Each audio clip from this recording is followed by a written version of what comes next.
Hello, everyone. This is Kurt Doolittle and Noah Revoy from the Natural Law Institute. This is Tuesday, March 5th, 2024. We are doing a chapter by chapter review, walkthrough of uh, Noah's book. Which is this, your second book or third book? What book is this? Yeah, Second book. second book called Become Immune to Manipulation. So, could you show this book a little bit, and then Yeah. after tell us what you tried to accomplish with this book? So my objective with this book was to help people to identify when they're being manipulated and to be able to have a very rapid response to the manipulation that they're facing. I think today one of the greatest problems we're facing as a society is that people can't identify when they're being manipulated. They don't understand how that process is happening, and therefore they can't resist it. And it becomes incredibly seductive, like a magic spell. And I wanted to break that spell over people and give them their freedom back. So you came to this work partly through our mutual work on this subject. And so why is it that there's so much manipulation in the world today? When we're young children, we start to receive manipulation often from our parents. It's a quick and easy way for mother to get us to behave. And she can shame us. She can say, "Oh, if you love me, you do this," whatever it happens to be, and it gets results. And Yes. it takes a long time for any negative effects to happen from that. And so mothers aren't doing this maliciously, but it's coming out of their desire to get quick results. And because we're raised on it like mother's milk, we have a natural weakness to it as we grow up, and it continues to work with adults. And the government uses it, companies we work for use it, our teachers at school use it. And so it's right into the fabric of society in a way that it's very hard to resist it, because if you're in a room of people who know they're being manipulated and you're the first one to speak up, that takes a lot of courage. Mm-hmm. Even if everyone in the room is saying, "Please, somebody be the first to stand up," it still takes a lot of courage. And most people are not constituted that way. Most of us cannot survive a social failure of going against the mainstream such that we were punished for it. Mm-hmm. Both you and I have done that. We got kicked off of Facebook, for example. That really affected my business because we were speaking the truth on subjects which were sensitive. Mm-hmm. That's necessary to combat manipulation, but most people can't do that, and they feel they have to go along with the crowd. And I wanted to create a way that they could resist the manipulation without it destroying them, without it breaking their relationships down, and without it causing them social and political and economic ruin. And that's why I produced the book. And I want to reiterate for the audience who is not aware of your tome, which is on psychology, right? They're not aware of it. That this isn't just feel good fluff. I mean, it's a pretty powerful, I mean, you enumerate the means of and educate them, right? But this is incredibly readable. It's incredibly readable text, right? I mean, it's It's not. readable. I think it's exciting. The way I see it is warfare of the mind. Yes. Now we understand the idea of you want to stay safe, you make certain choices in life. You avoid dangerous areas, dangerous people. Perhaps you carry a weapon if you're allowed to in the country you live in. But people aren't taking the same kind of precautions when it comes to protecting their mind. And so they're leaving their mind open and defenseless against what has become the greatest assault on the human mind in the history of humanity. I think is what we're facing now. I term it a war. It's a fifth generation war on the hearts and minds of people. And most people are completely defenseless. And I saw that, and I knew something had to be done. And when I encountered you guys at the Natural Law Institute, I realized that you had the right techniques and tactics to deal with this. And so combining that with my practical knowledge from the field was able to create a book that is very useful for people, easy to read. And I think, a child could read this book and Oh understand yeah, how to easily, protect themselves. easily, easily. Okay, In fact, I know some children have read the book and enjoyed it. You know, some children have read the book. Yes. Well, I mean, it's a pretty accessible book. I mean, uh, and it's not terribly long. It's what, 7 chapters? So Yes. it's not, but I always think that it's like, I remember the book that I looked at this as an incredibly successful work, which is or first example I think of is Montaigne's letters to his son, right? This is great.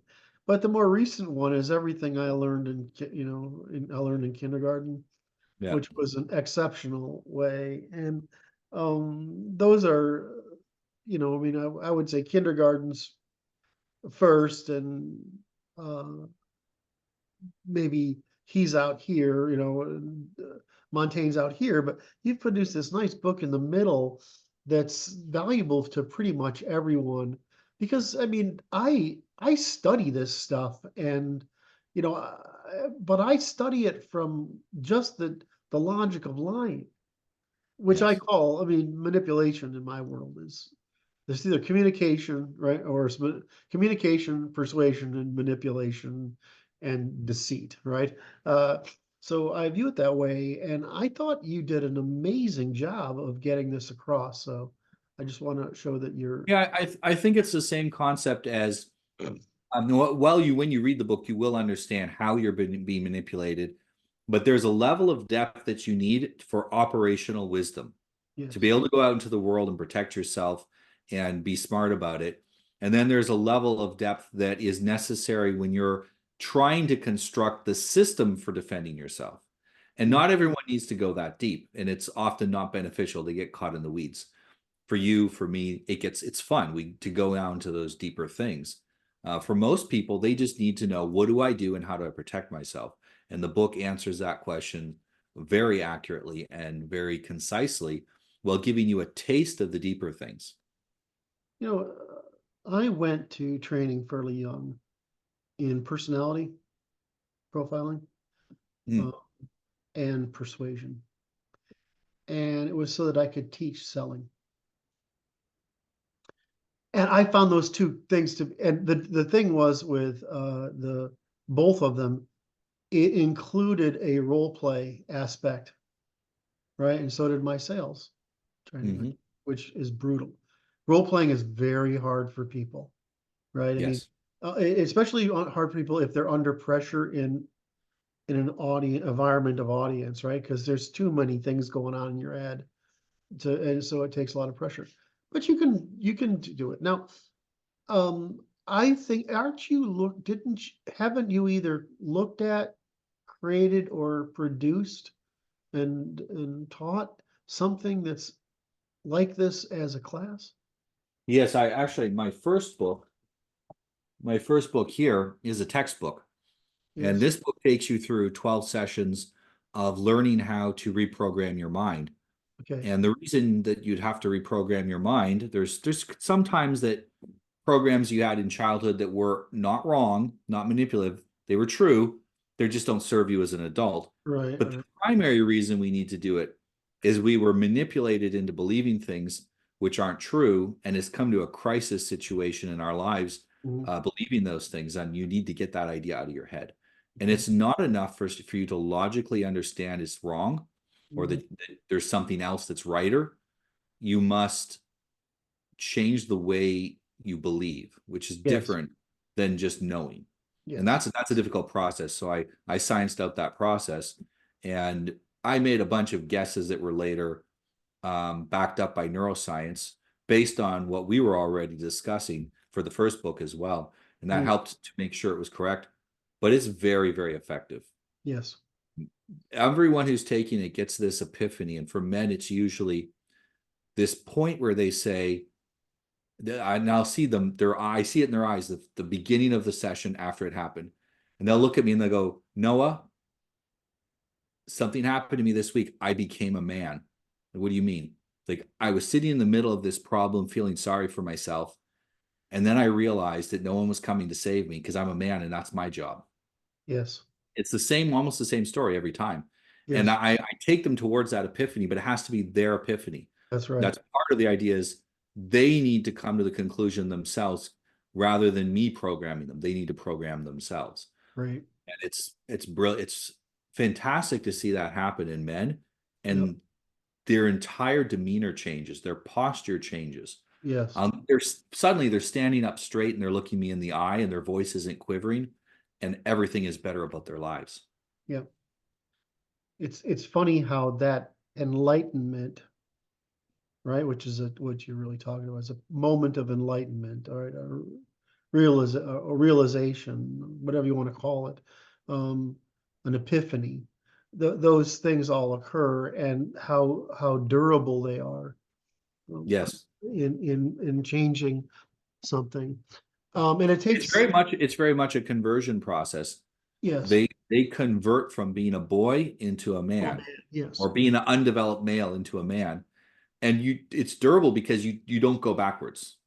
yes, You no, only can go forward. yeah. Once you're not a child anymore, it's hard to go. No.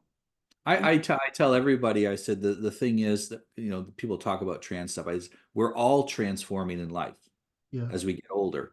And the thing is, if we don't give our young people a clear direction to transform into, then that leaves them open to propaganda that says they need to transition into something else that's not healthy. yes, And that's been going on for a long time. They've just been using that terminology recently, but they might transition into a completely irresponsible loser as mhm, well. So we need to make sure they have a path or two or three that are healthy that they can follow in right. order to go forward. They need that from us as parents. Otherwise, it's easy to program children. That's what they're there for. We send them to school and they sit there and go program me. Programming. Noah, I'm sorry. I know people love our segues, right? And so I'm thinking, is this too much of a segue? But I feel like it's valuable to get your perspective beyond the individual and into the group. And so I follow a bunch of these people who renovate European castles and chateaus and whatever, because I find it spiritually fulfilling. Do I know how Mhm. to do this stuff? Yes. But why do I question myself as, well, if I know it, why am I vicariously finding joy in it? And then I looked at the ones I follow and I realized the difference between the ones that I follow. Is that some of them people like me or a couple, like yours and your wife, where they take on a mission to do this thing, and it's they do it because it gives their life meaning, right? I mean, they're taking something that's not beautiful that once was and making it beautiful again, and this produces meaning that's under their control. Well, that's great if you're like us, you're smart and you have some money and you can figure shit out on your own.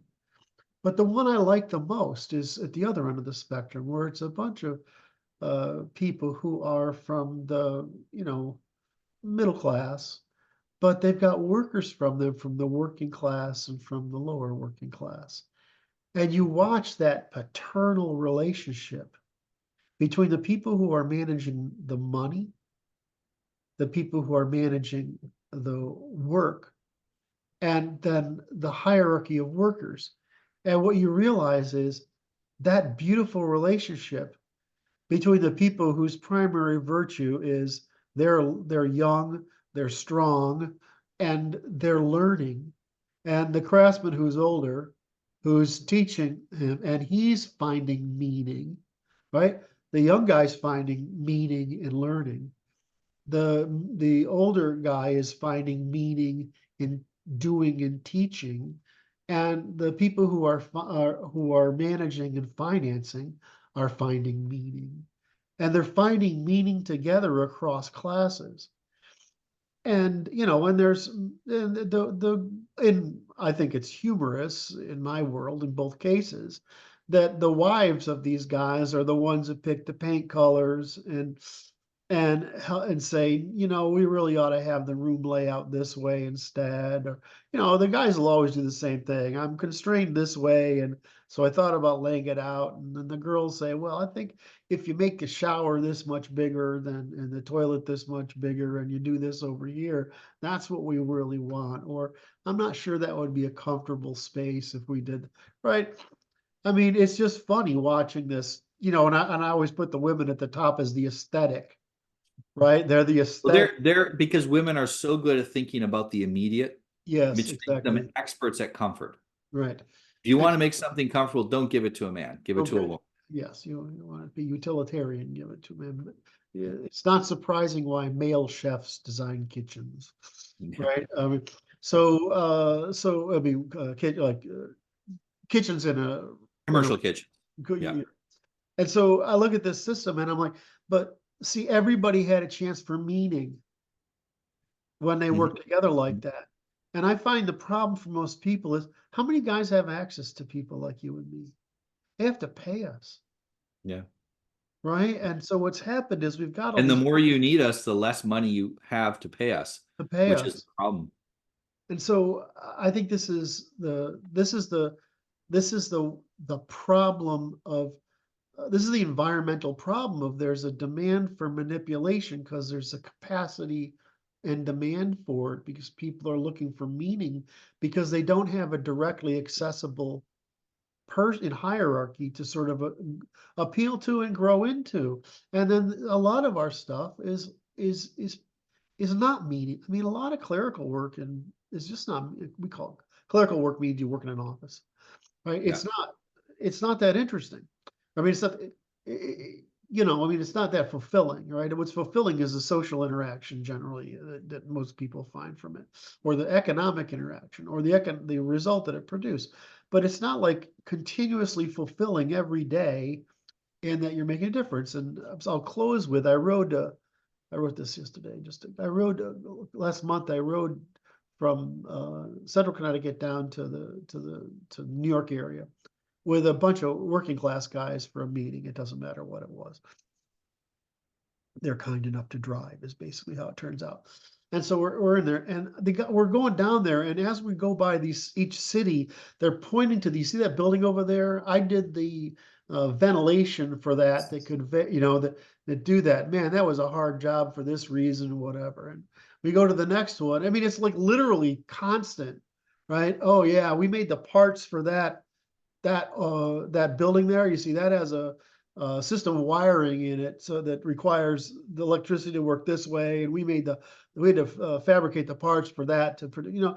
And you're going through it, and it's like, I don't know, dude. You know, if I consider that the programming I did or the work you did, I mean, I'm sorry. I mean, I got paid more, but I think the work you did is more meaningful. It's just, yeah, don't you take pride in knowing that you did all that? And they do, but they don't feel others give them support for that pride. Does that make It's sense? it's interesting that there is a theory that part of the reason people are less satisfied with work today is because we don't produce physical objects and then get to observe a person enjoying them. So if I was a carpenter, I would make a chair, Yep. then the client would come buy the chair, and very often carpentry was do it as the client asks. You don't Yep. have like stock. And then the client's going to sit down and say, "Oh, you did such a good job. Thank you so much." And you're not building a chair for the sake of the chair. You're building a chair for the sake of the client. Yes. And that makes it a human to human interaction. Yes. That is, and then you're going to think, man, that chair is going to be around for their grandkids are going to see that chair and this Yes. kind of stuff.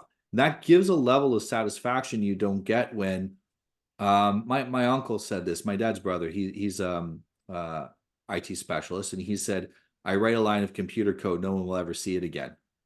Yes. He says it's lost in the ether somewhere, Right. and maybe it's replaced tomorrow, Yep. and all my work is gone. My whole code base might be gone if it's no longer valid in a few years. He That's says fascinating. Yes. what he used to do, he actually he built himself an entire cabinetry making workshop and made furniture for the family because he said, I'm making something with my hands. I can't not do that. I Mhm. have the compulsion to do it. And it was all it was artisan level, not even just, make it and there it is. It was Mhm. really nice stuff with wooden inlays, and slowly it'd take him a year to make an entire Sure. table and set of 12 chairs because Yes. they were perfect. Yes. But But they'll be in the family that's for heirloom 10 quality. generations, Yeah. you know? All right. So I wanted to talk about that so that I could tie Mm. tie the problem of manipulation and why are we manipulable to the relationship chain that prevents it, right? Because Yes. you've got others. And the access to growth within it, and the meaning that gives us prevents us from feeling alienated, right? Mhm. Is that whole thing? And the way we described this when I was doing the kind of management consulting I was doing is that the best innovations in business after 1980 were the Japanese method of manufacturing, which is where we get uh, our reform and programming from, which is, or think of it as just-in-time manufacturing, right? And where people worked as teams for social cohesion, and the what's the you tear it apart, uh, Zipper? no, the yeah, it's Oh, Velcro. Velcro, and the Yeah. Velcro discovery that you needed to keep each part of the company within the Dunbar number. Mm. And so I understood those two pieces of findings as well as the good to great finding, right? Which was that, you've got to have a very clear first principle of your business that everybody understands. And if you have a first principle, that will become the reason your organization doesn't diverge into failure, right? And so your job is to make sure that that exists, and that second thing is to not depend on departments, but to depend on projects, right? Running everything as a project.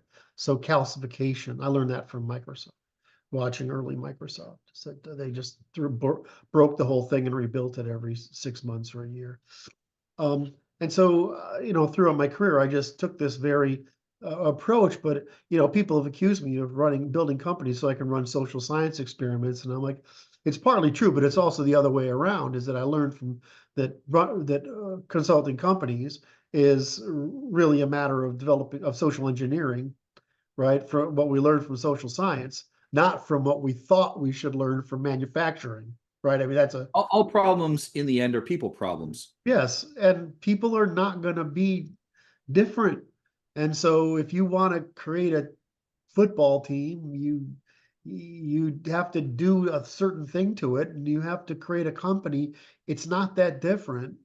And if you want it to be that good, you've got to break it into pieces so there are teams, Well, and right? the challenge is for people like you and I is we have this idea of what we want to do, and then we think if we could only hire a bunch more people like us You have to or make on it. our level, and it's like, no, there isn't any. And if there was, they'd be doing what we're doing, starting a company. So people used to tease me because why do you have such a big management team?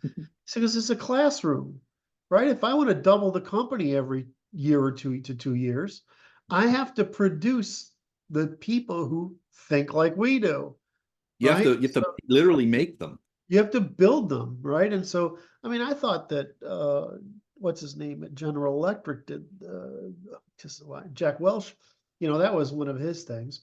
And so I just look at it as I've got to build talent. I won't go into how the CIA does it, but it's the same fucking process, Every successful organization does it in a similar way right? throughout all of history.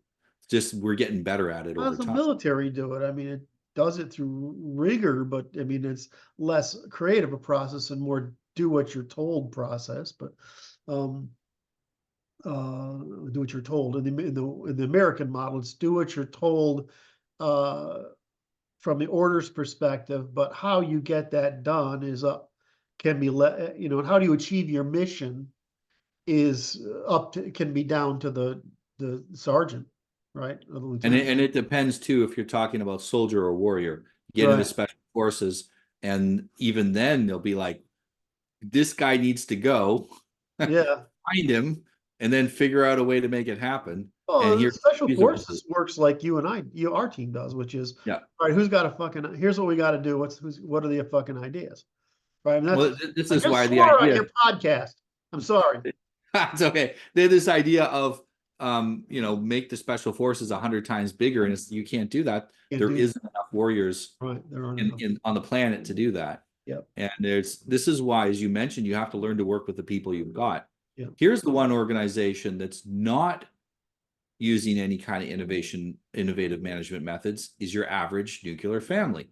Yes. Well, every organization's been getting better at management. The average family's been getting worse. Yep. We used to have the combined family where you would have your several nuclear families and a patriarch over all of them, and an intergenerational wisdom that therefore shared between the families. Yeah. That was better than where we are now. We're degrading. I gotta tell you, the lesson for that is I build companies with partners, just like I build this organization with partners. Right? I build the organization with partners first because I don't think I know where I want to go. I don't necessarily know. I think I know everything, right? And it's got to be a division of labor. But more importantly, every successful company I've built with partners is based on a division of labor, where just like in a marriage, right? It's like I call it a marriage, right? I can name my business partners, all of them, and I consider it a marriage. And I say, look, I'm responsible for this, and you're responsible for that. And if you tell me I got to help you solve your problem, it's my job. And if you tell me I got to help you solve your problem, it's my job. But you don't step on each other's jobs, right? And I think that's a real problem in modern marriage. But just like the problem with politics, all organizations, the iron law of oligarchy, so to speak, you need a decider of last resort.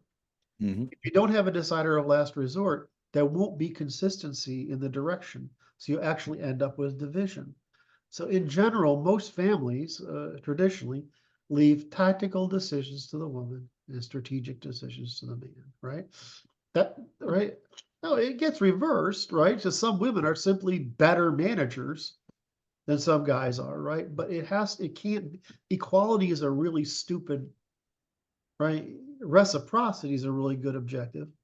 In a division of labor is a good objective, but equality is a really bad idea because it leads to undecidability, and undecidability leads to conflict, and conflict leads to disorganization.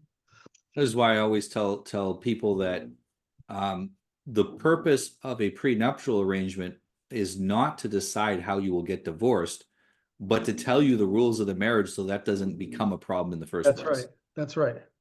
And we have some rules that are just instituted by the government when we get married anyway. You have to agree to certain things to make it a legal marriage. Right. But why not talk about this all ahead of time? If you're going to talk about it, why not write it down and agree to it? Yep. So that you both take it seriously. And it doesn't matter if it's useful in court or not. The point is to talk out what you believe. And they didn't have to do this 200 years ago. If you were going to marry someone, they were probably, several cousins away from you. So they were distantly related. Right. They were raised in the same culture, in the same church. They are believed almost identical to what you believe. They'd be almost as much like you as a sibling. And so you didn't need to talk about what it meant to be married. You both knew. Right. And nowadays, I got married in Episcopal church the first time. Well, I got married a bunch of times, but in Episcopal church the first time. So when I got married in the church, to get married, you had to go through that process with the priest. And I thought, shit, I had a Catholic education where we had a class in marriage and family. Like you had to, it was a mandatory course, right? Year-long course in how to run a marriage and family. I can't blame the church. The reasons my marriages didn't succeed. Well, I mean, I had a 20-year marriage, right? It's not like are more to do with the fucking executive lifestyle I was leading than anything else. Because it's not the relationships were bad.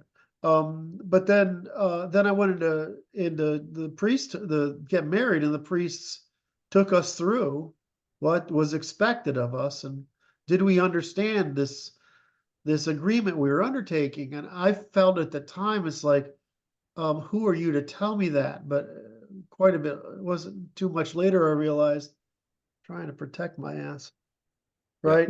Right. And too many people are not, and it's not that support isn't there. Your parents didn't can't. I mean, it used to be your parents, your grandparents, and your aunts and uncles would teach you how to be a parent because it was a thing, right? It was a They needed you to be good at your job, so they didn't get stuck looking after your right, kids. exactly. It was a pretty simple, I don't want to take care of your kids, so do your goddamn job, right? I mean, it's not complicated, right? So they did a good job, but we don't have those structures anymore. And people have gone to this completely left-wing nonsense that everything is a natural intuition rather than development. Individual development is chaotic, requires training, discipline, and the acquisition of skills. And it's like, what the heck? And that's not manipulation. That's success production. Right? Excuse me. All right. So we've now spent half an hour uh, talking about how important all this stuff is. So let's go through chapter 4. We've done chapters 1, 2, and 3. I don't know if I can do it off the top of my head. Chapter 1 of Become to Okay, Manipulate. so chapter 1 is how are you being manipulated? Right? So it talks about it starting with how it feels, because Yep. that's the first thing you'll notice, all the way down to very specific details Yep. of things that are done to you. Chapter 2 is a brief history of manipulation. So Yep. it's talking about some examples such as how Microsoft lost somewhere between $2 and $4 billion because the engineers felt that they were unable to speak directly to management about the problems with the product due to internal manipulation. And I talk about some other clients as well that went through these types of problems. And I think we also go over the GSRM in there, I Yes. think. Yes. Which is really important. I think that's fantastic. Yeah, and the GSRM is an acronym that we use for the specific tactics of manipulation. So manipulation is a strategy. There are tactics that allow you to implement that strategy. And when people manipulate someone, they use things like gossiping, rallying, shaming, psychologizing. So these are the tools that they're using to twist your psychological arm and get you to comply. Mm-hmm. On chapter 3, I talk about the true cost of manipulation. And this is not just the financial cost to companies, Right. because those are individuals taking a limited risk. It's the cost of society as a whole, the loss of a high trust society, the destruction of the environment, and other things which are not easy to fix, unlike the loss of some money. And basically, the conclusion is that the costs of manipulation are too high to ignore. Correct. So we must address it.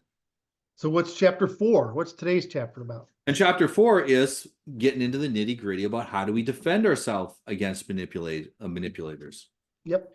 And of course, the first part you already know, and that's that we needed to know what manipulation was. And we learned that back in the beginning of the book, and we learned even the specific tactics. But what we also need to understand, this is extremely important, is that you can't be manipulated unless you consent to it. Yes. And most people who are being manipulated do know at some level that they don't have to go along with what's going on, but they do it anyway, not because they're forced to, but because the alternative is uncomfortable. And so the less uncomfortable we can make it, or the better we can get at dealing with discomfort, the easier it is to resist manipulation. Yep. So for example, sorry, go ahead. No, I was gonna, if you were done, I was gonna encourage you to continue, but go ahead. Yeah. So we have his example of a tweet that I did, and the tweet was talking about what happens in society when women do not have the necessary stabilizing forces of marriage and children to occupy them and to divert their energy into, and how bad that is for society. And I got tons and tons of negative feedback from that. Basically, Yeah. people were talking about it in YouTube channels. It was in several newspapers. It was all over the place. How dare this man make a criticism of women? Now, I had written almost the exact same email about, or the exact same tweet about men, That got about 10 likes Exactly. and a couple of replies, and that was it. I don't think actually anyone replied, a couple of shares. Yes. The reason is it is not controversial to hold men accountable for their actions, Yes. but it is controversial to hold women accountable for their actions, Yes. because we have been programmed from youth through the methods of manipulation not to do that. Yep. And in fact, that's why women are not only often the biggest manipulators, they're the easiest to manipulate. Yes. Which is bad for them. I spoke about this today, that women do not have enough feedback to make rapid self-improvement the way men do. And the only way women can get that is to go and hire someone to give them the feedback. Whereas if you're a man and you screw up, there's always somebody there to let you know. Yeah. Or punch you in the face, Multiple or times or at multiple times over time. yes. So there's a pattern here, just because I want to emphasize the neutrality of your position. We already know about everything from the caged animal behavior, which results in pacing and mental instability, to the mouse utopia experiment, which is unlimited resources and the dysfunction the societal collapse that happens. So you get individual collapse and societal collapse based on insufficient stimulation and overstimulation. In other words, we all need struggle. Struggle is, I don't like that one. When I first heard this in the philosophical literature, it really, I said, we all need meaning, Yes. right? We all need purpose. We all need to take actions that test the capacity of our minds to produce predictions. Otherwise, the engine keeps going and we just overheat essentially and become broken. We In need an answer to the first question of philosophy, which is, why shouldn't I kill myself? Yeah, exactly. Thank you. If you So can't answer that question, you don't know. everything falls apart from there. That's right. But if you can answer that question, you can construct your entire life on the answer. That's right. So now if we look at that spectrum, we look at men and women, the men are more diverse than women, right? With more people at the bottom, more people at the top. The second thing is that men and women have different antisocial behavior expressions. Men will tend toward the use of force and criminality in the physical world, and women will rely on undermining, sedition, and manipulation in the psychological world, psychological and social world. So you have different behaviors. Now, that's because women are more empathic, more neurotic, and men are more systemic, so they react against the system.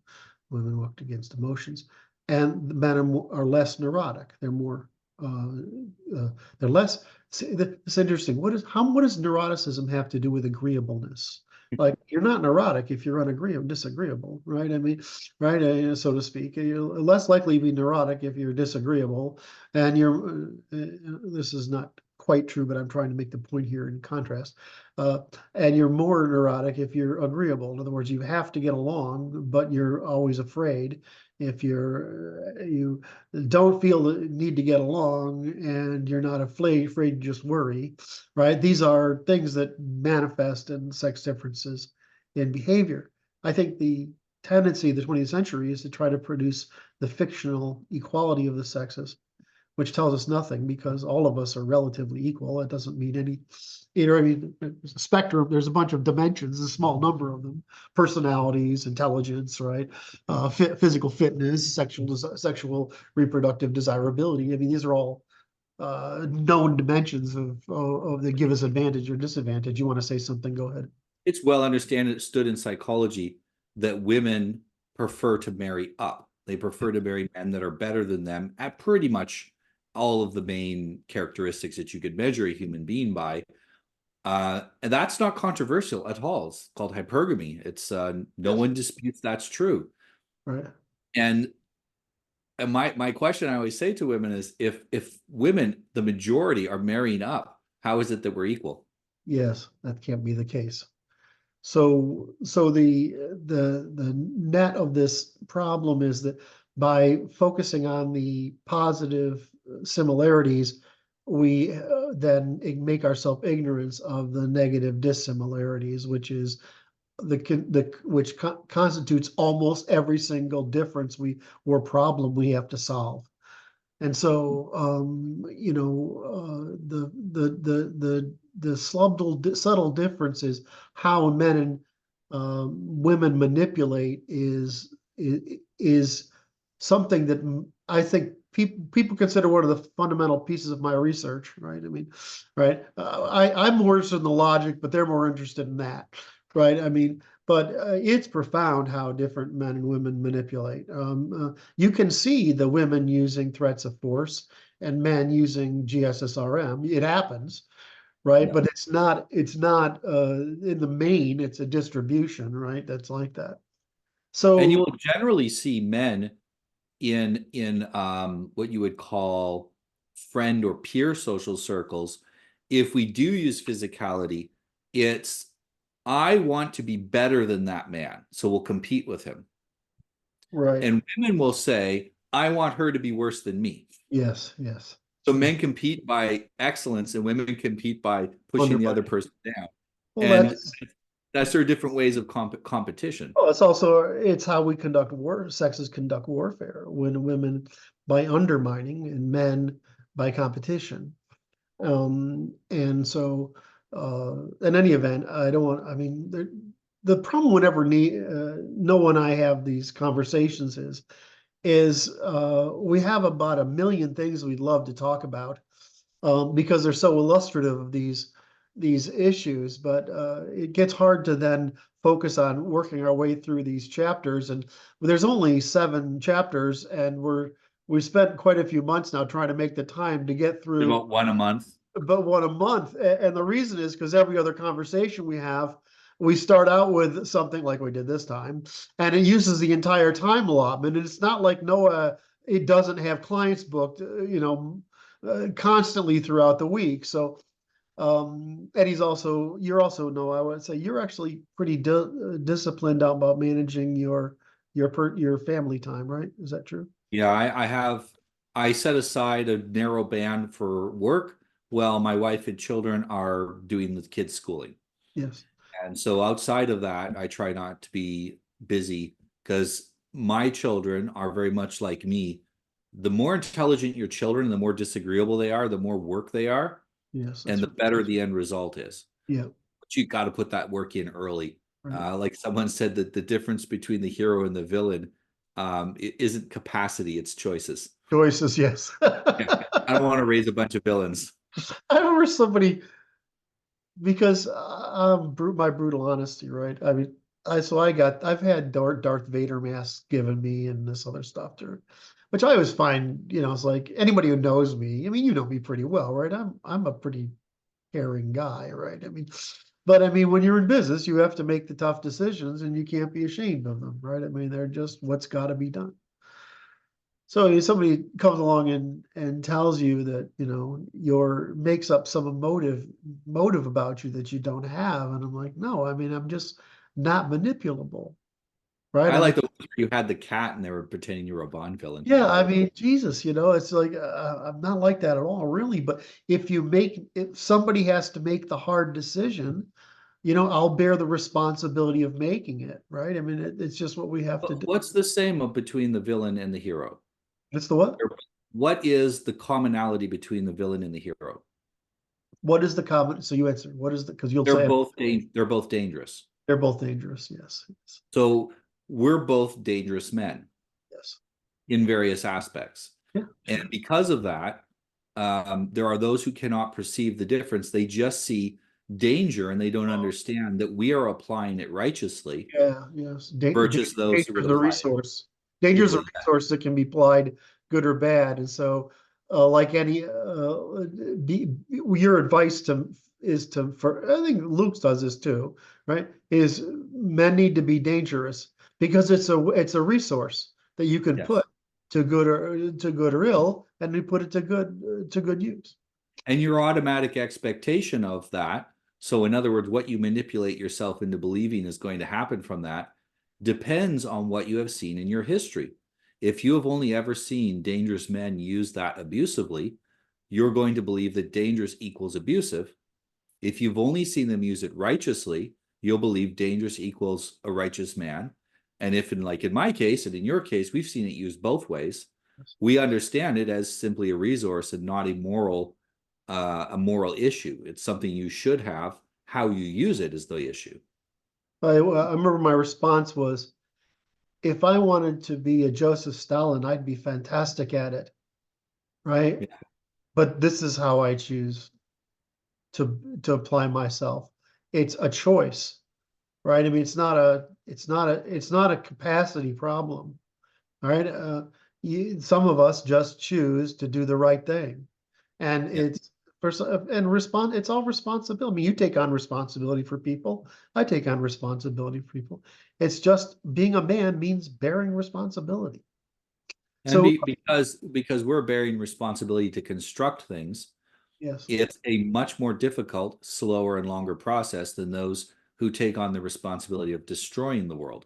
For yes, them, it's very easy. They just throw monkey wrenches and things, and it's profitable and it's easy. yep, And we're not, social pyromaniacs trying yes. to burn down the world. All right, so the first part of this chapter, you start out with there's no such thing as bad publicity, all Yeah. publicity is good publicity.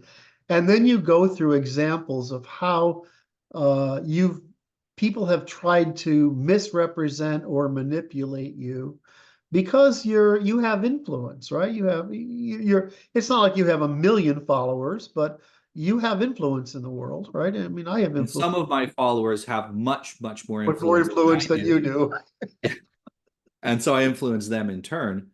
And it was to the point where U.S.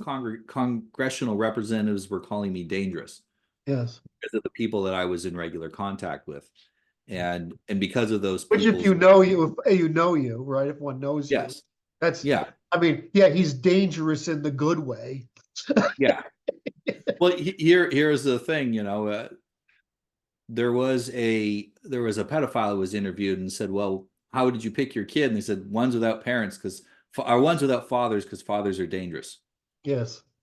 And that's exactly the reputation that men should have. My father protected us as kids by going in the first day of school every year, and he's a big man. I'm a big guy. He was bigger than me, and he'd go into the school and he, in a very quiet and calm voice, explain to the teacher that if they ever messed with me or my brothers, that he'd kill them and bury them and would ever find them.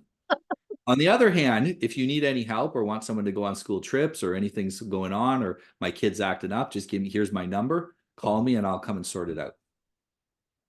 And so that I'm dangerous and useful. That's the ideal of what a man should be. He's both dangerous and useful. Exactly.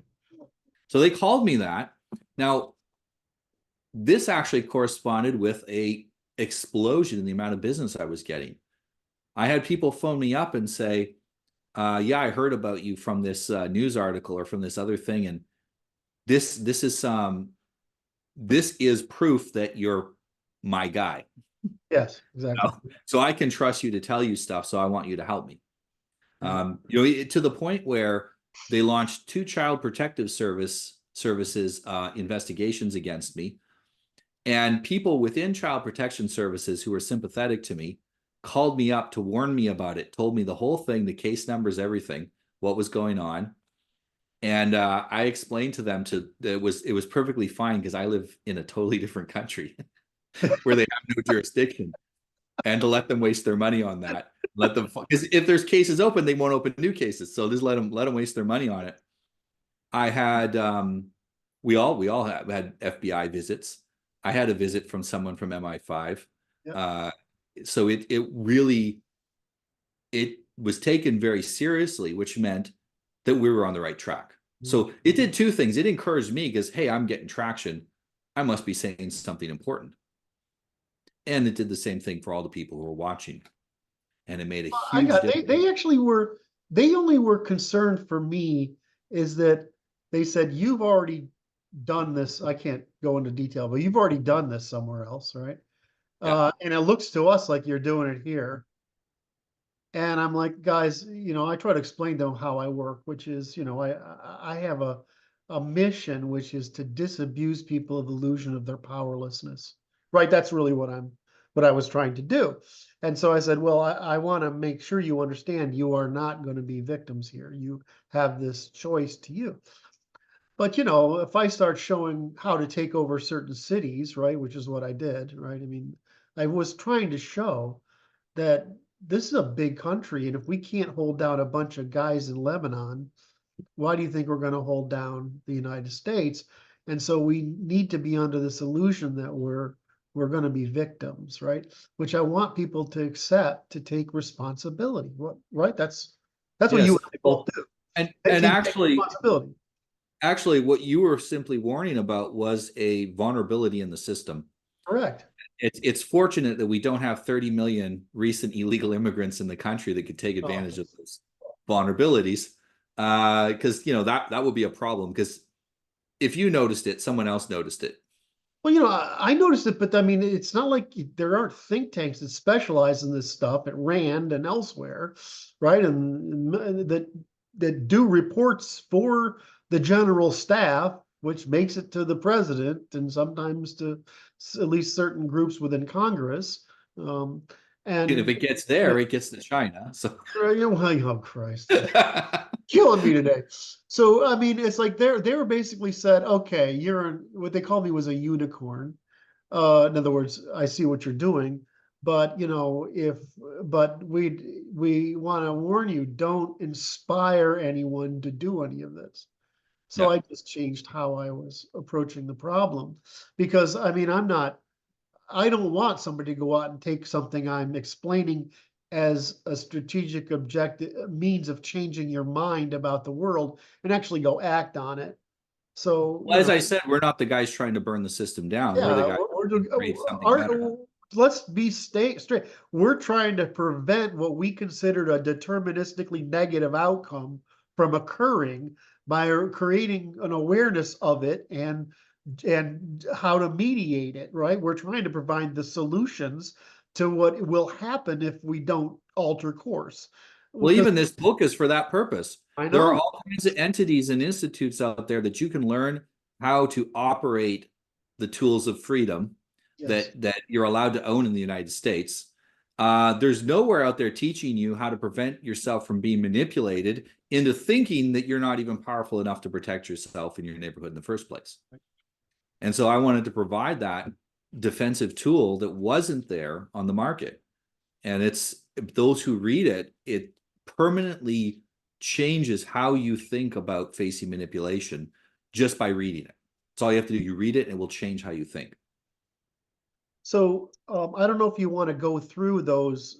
Yeah, with some interesting things. So some of the stuff here. Oh yeah, a public figure. This was here in Portugal.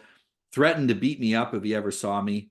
I did give him a location and a time, and got permission from the gym to meet him at the gym's boxing arena. Never showed up. Yeah, it's By the the best way, way to go.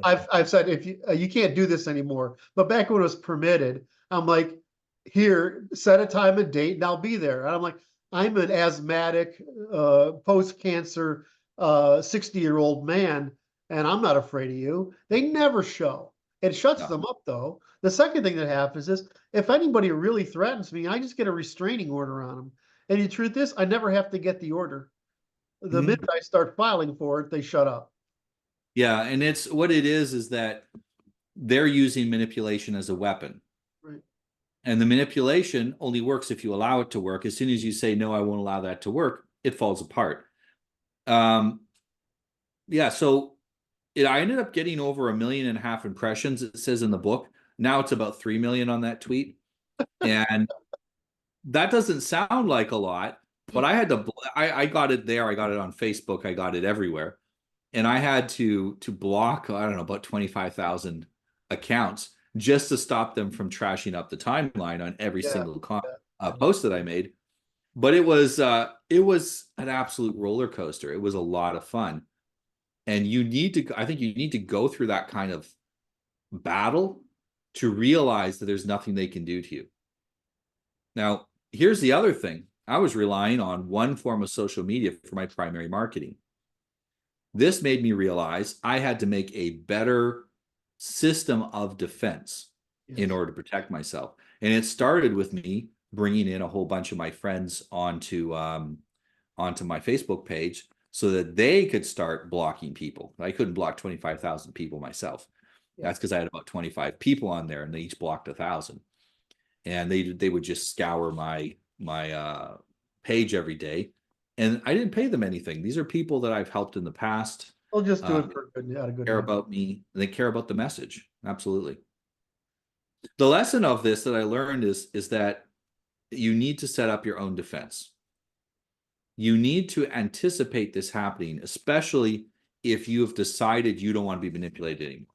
Right. So if you've decided you want to, as some people say, exit the matrix, you don't want to be manipulated, you want to be able to see the world for the way it is, you have to have a defense. And Yes. I talk about what that defense is. And the first stage of it is you have to build a strong personal foundation. So if you have a lot of psychological hooks that they can get into and pull on you, you're going to have a problem. So if you have serious self-confidence issues, they'll play on those. If you've said anything about women, the very first thing they're going to talk about is your tiny dick. And so they'll always do, they'll always bring that up. They're extremely, I found feminists tend to be extremely sex obsessed, probably because they're not getting any. And they'll talk about that. They'll talk about how bad you must be in bed. Oh, your poor wife. If they find your wife, then they'll say how ugly she is. And these are, of course, anonymous accounts. What's hilarious is I had women sending me criticism online and naked pictures in the DMs. Yep.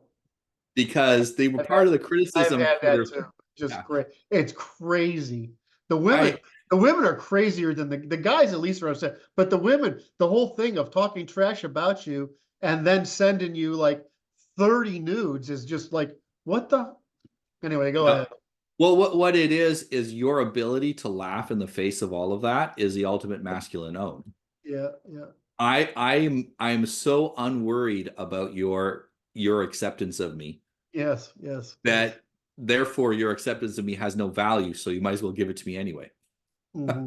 That's essentially what it is. So you build this strong foundation, and it's not just your inner self. If you have things you've been hiding, if you have you know, they can't blackmail you if you haven't done anything. Yeah. So if you got anything blackmailable, get it out in the open. You're best off to just admit it publicly. Well, I talk about my divorces. I talk about any mistakes I've made in business. It's even the Intel stuff I did that came out. I at least talk about vaguely that. Right. I talk about anything that people can come after me for openly because you want to take it off the table. Yeah. And this is something I think that the real people sleeping on this are a lot of the big business CEOs. They are, I've met a lot of these people that are in the elites, not as many as you have, I'm sure. They're generally not bad people, but they have a whole bunch of things usually they're ashamed about. They're usually nothing, like literally minor things. They're like, we're all fucking human, I mean, Yes. And you need to talk about those things you're embarrassed about. Now, I grew up where you talked about the things that you've done that you're embarrassed about for the sake of making sure you didn't repeat the same mistake. confession. Yeah, it was confession. Yeah. And also for the sake of your community helping you to avoid that same mistake Yep. again. And this is extremely important. If you're in any kind of sensitive or vulnerable position, you need to be Elon Musk is doing this. He talks openly and publicly because people feel now they have a direct relationship with him. If he is accused tomorrow of being a cannibal by CNN, which is there's a 50% chance that could happen on any day. All he has to do is come online and say, I ate a person once or something. We'll be like, oh, okay, he's fine. You know, it doesn't. He has this direct connection with the people that he's concerned about their approval, which is the people in his platform. So we need to do that. We need to be more transparent. Brandon Hayes often talks about how we need to have a transparent elite rather than the shadow elite that we currently have. And the reason is the public needs to hold the elite accountable. The elite need to hold each other accountable. And It's that just can't very, happen in the can I shadows. talk about this a moment? It's just, it's easy to make small mistakes when you're a small person because they don't have consequence. But when you're an influential person, you can make a small mistake that has either blah, blah, blah consequences, gossip consequences, or has material consequences. But it's like, I did the best I could, I mean, which is the right answer. I mean, this is what I did. I thought I did the best I could. None of us is perfect, and I'm certainly not. But what we seem to want is to play the infallibility game, right? Martha Stewart went to prison over some minor IRS snafu that was like Insider it trading. shouldn't have even been a charge. It should have been like, oh, you made that little mistake. Oh, okay. She corrected it immediately. She doesn't do her own accounting. Her accountants do that. She wasn't the one that committed the crime, but she went to jail for it. Yeah. Well, it's So easy to make a mistake and be in trouble.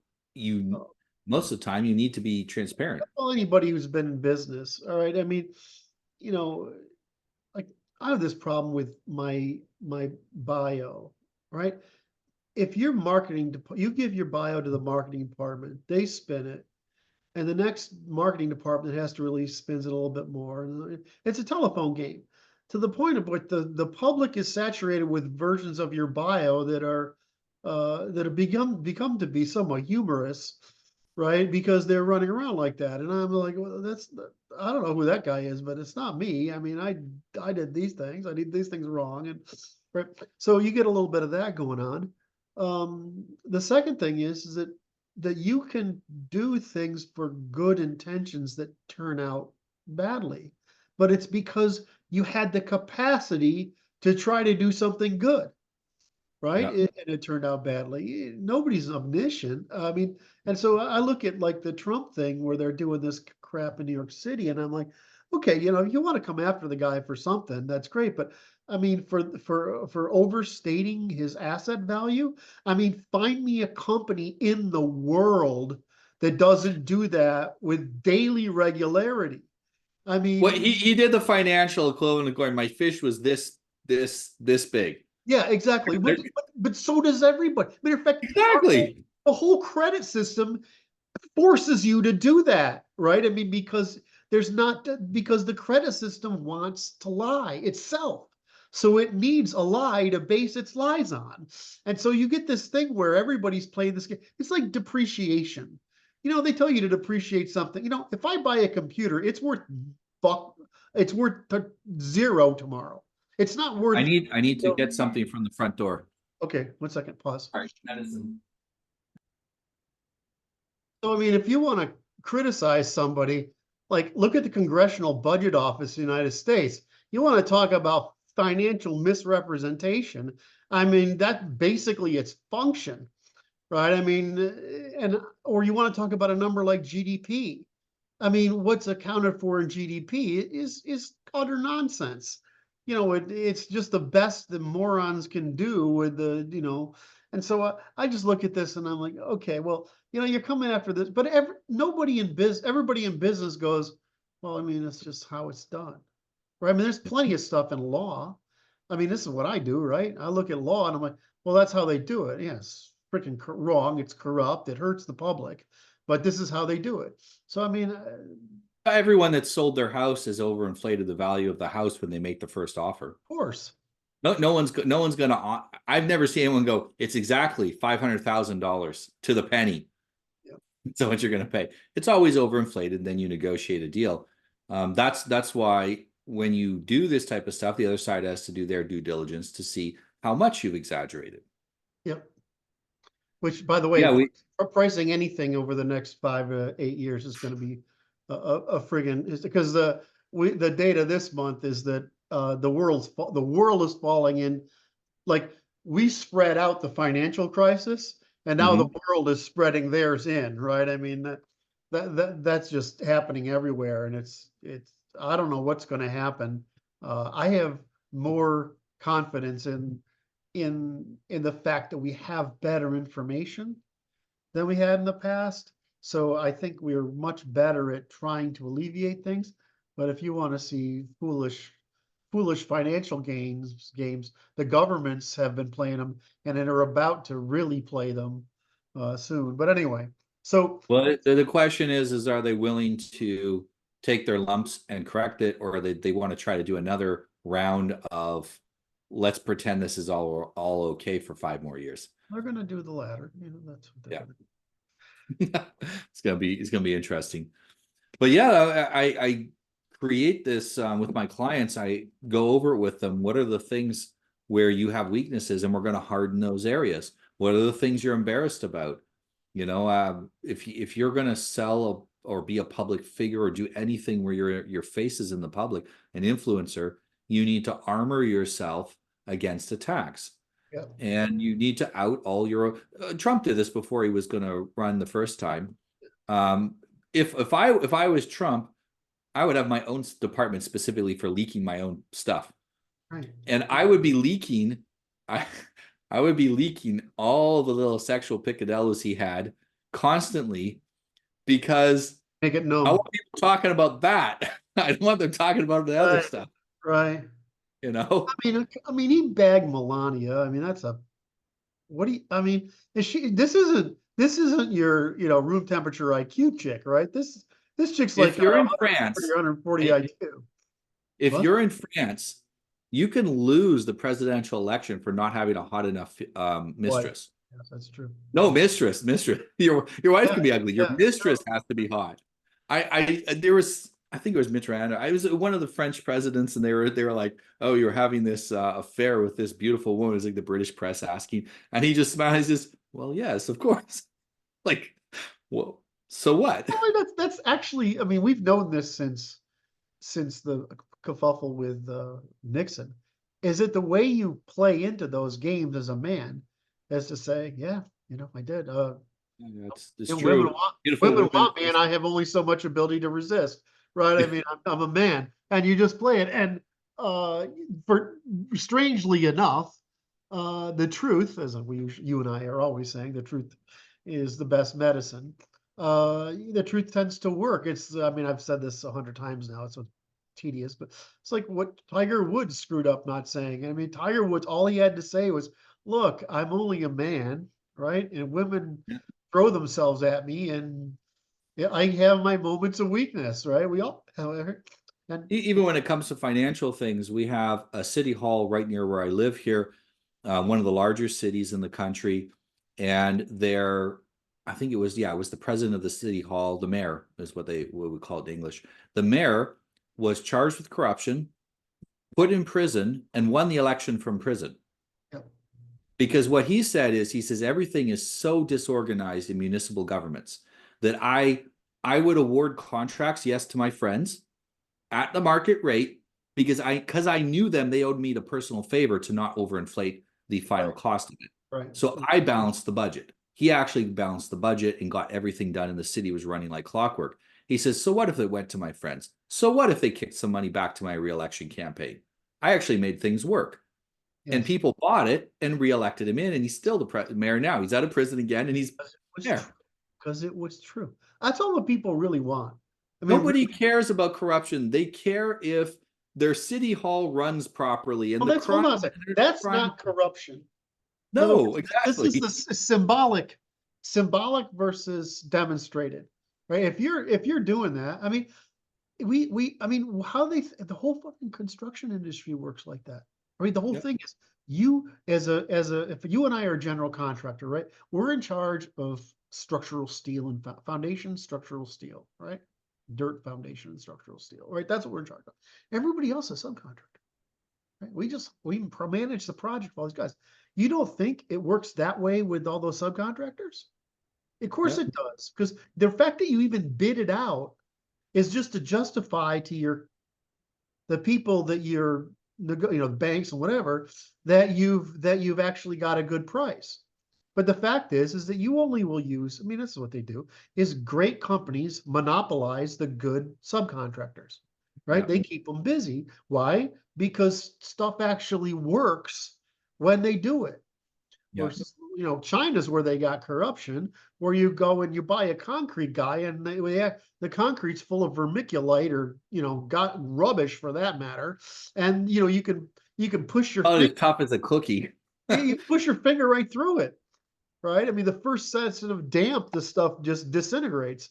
So that's corruption. I just don't understand I'm this. sorry, someone else is ringing the bell downstairs, and I Oh, think it's my you're too popular. I'm going to pause this. beep, beep, beep, beep. That's the phone ringing. His wife was stuck outside. She forgot her keys. Don't you look? Do you prank your wife? I prank my wife all the. If I am in a relationship, I'm teasing my significant other all the time. Yesterday, I sent her a picture of her phone, and I said, "Oh, you forgot your phone in here. Can you come get it?" Jesus, Which she can only see on her phone. or did she fall for it? Yeah, yeah, Oh God. Well, one of the things I like about one of my favorite things to watch now that I don't watch accident videos anymore is couple comedy. It inspires me a little bit, but I just love that stuff.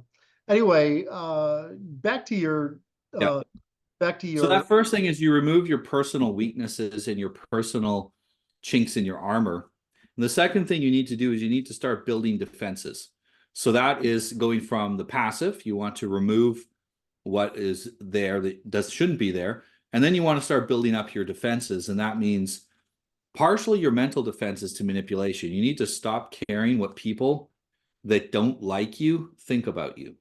What Mhm. I tell men is, I say to men, if the other person isn't, because men carry very much what women think, and women are principally used as the tool, even if it's a man doing the manipulation, will Absolutely. often use a woman to do it. Why do you care what a woman thinks if she's not the mother of your children, your wife, or your mother? Why do you care? Or your executive assistant. Or executive assistant, yeah, or she works with you, or there's like a very close relationship there. Why do you care what strange people online think about you? And once we start to realize that not everyone's going to like us, it's surprising how many adults still want to be liked by everybody. And when you see those kind of people like Elon, or what was it, Martin Schleckl or Schneckl or whatever it was, the pharmaceutical guy, and he revels in the fact that a lot of people don't like him. And if you get to that point, you're like, yeah, those people don't like me, and I'm fine with it. It doesn't work anymore to try to shame you. I guess that's the reputation side. I mean, for guys like you and me, though, we're minor public intellectuals, Mhm. and so I don't care if you pick on me; it doesn't matter. But if you're going to criticize my work, I'm going to go after you because Yeah. that's a public good, right? I'm trying to create a public good. But if they want to come after me and tell me stuff, mostly I find it funny. Unfortunately, I actually love trash talking. I mean, I'm from New England, right? New England is the nuclear center of trash talk. And so when, I mean, the working class Massachusetts trash talk is a highly developed art form, which you find in Bill Burr. I mean, he's like the classical example. And so for me, the bait is too desirous. I mean, I want to get into the trash talking cycle because it's so fun. I know I shouldn't do And it. sometimes that's a good defense. There are times when that's a good defense. Um, what I do is I don't argue with everybody. I wait till I'll see a person make a comment, and I absolutely know I can completely control the That person. conversation with that Yes. person. And it's like when you see a comment from someone claiming you're an idiot, and you just know that if you ask them what they ate for breakfast, if you ask them how they'd feel if they didn't eat breakfast, they'll say, "But I did eat breakfast," and you just know that's going to happen. And so you play it out. And I had during this series of events, I had several cycles that I would play out with these feminists, and every time it's like you just dug yourself into a hole. And when I would do that, then people who were sympathetic to me would be more sympathetic. Yes. I wonder if I probably should work on this with you sometime because I use King of the Hill games, right? But the purpose of King of the Hill game is to learn. But Yeah. then a defensive game is where you have to, it's quite simple. You state the central premise. And what I do is I reflect the attack and then restate the central premise so that every single time there's a response, I'm making the point over and over again. And even if they go sideways, I'll insult them from going sideways and restate the point. What this does is it's basically like advertising. I get to state the central point over and over again, and the person's just a tool for publishing the central point. Yeah. And that's great, but you're more effective. And that's basically you have to exhaust the person's will, Yes. right? That doesn't And bother. Go ahead.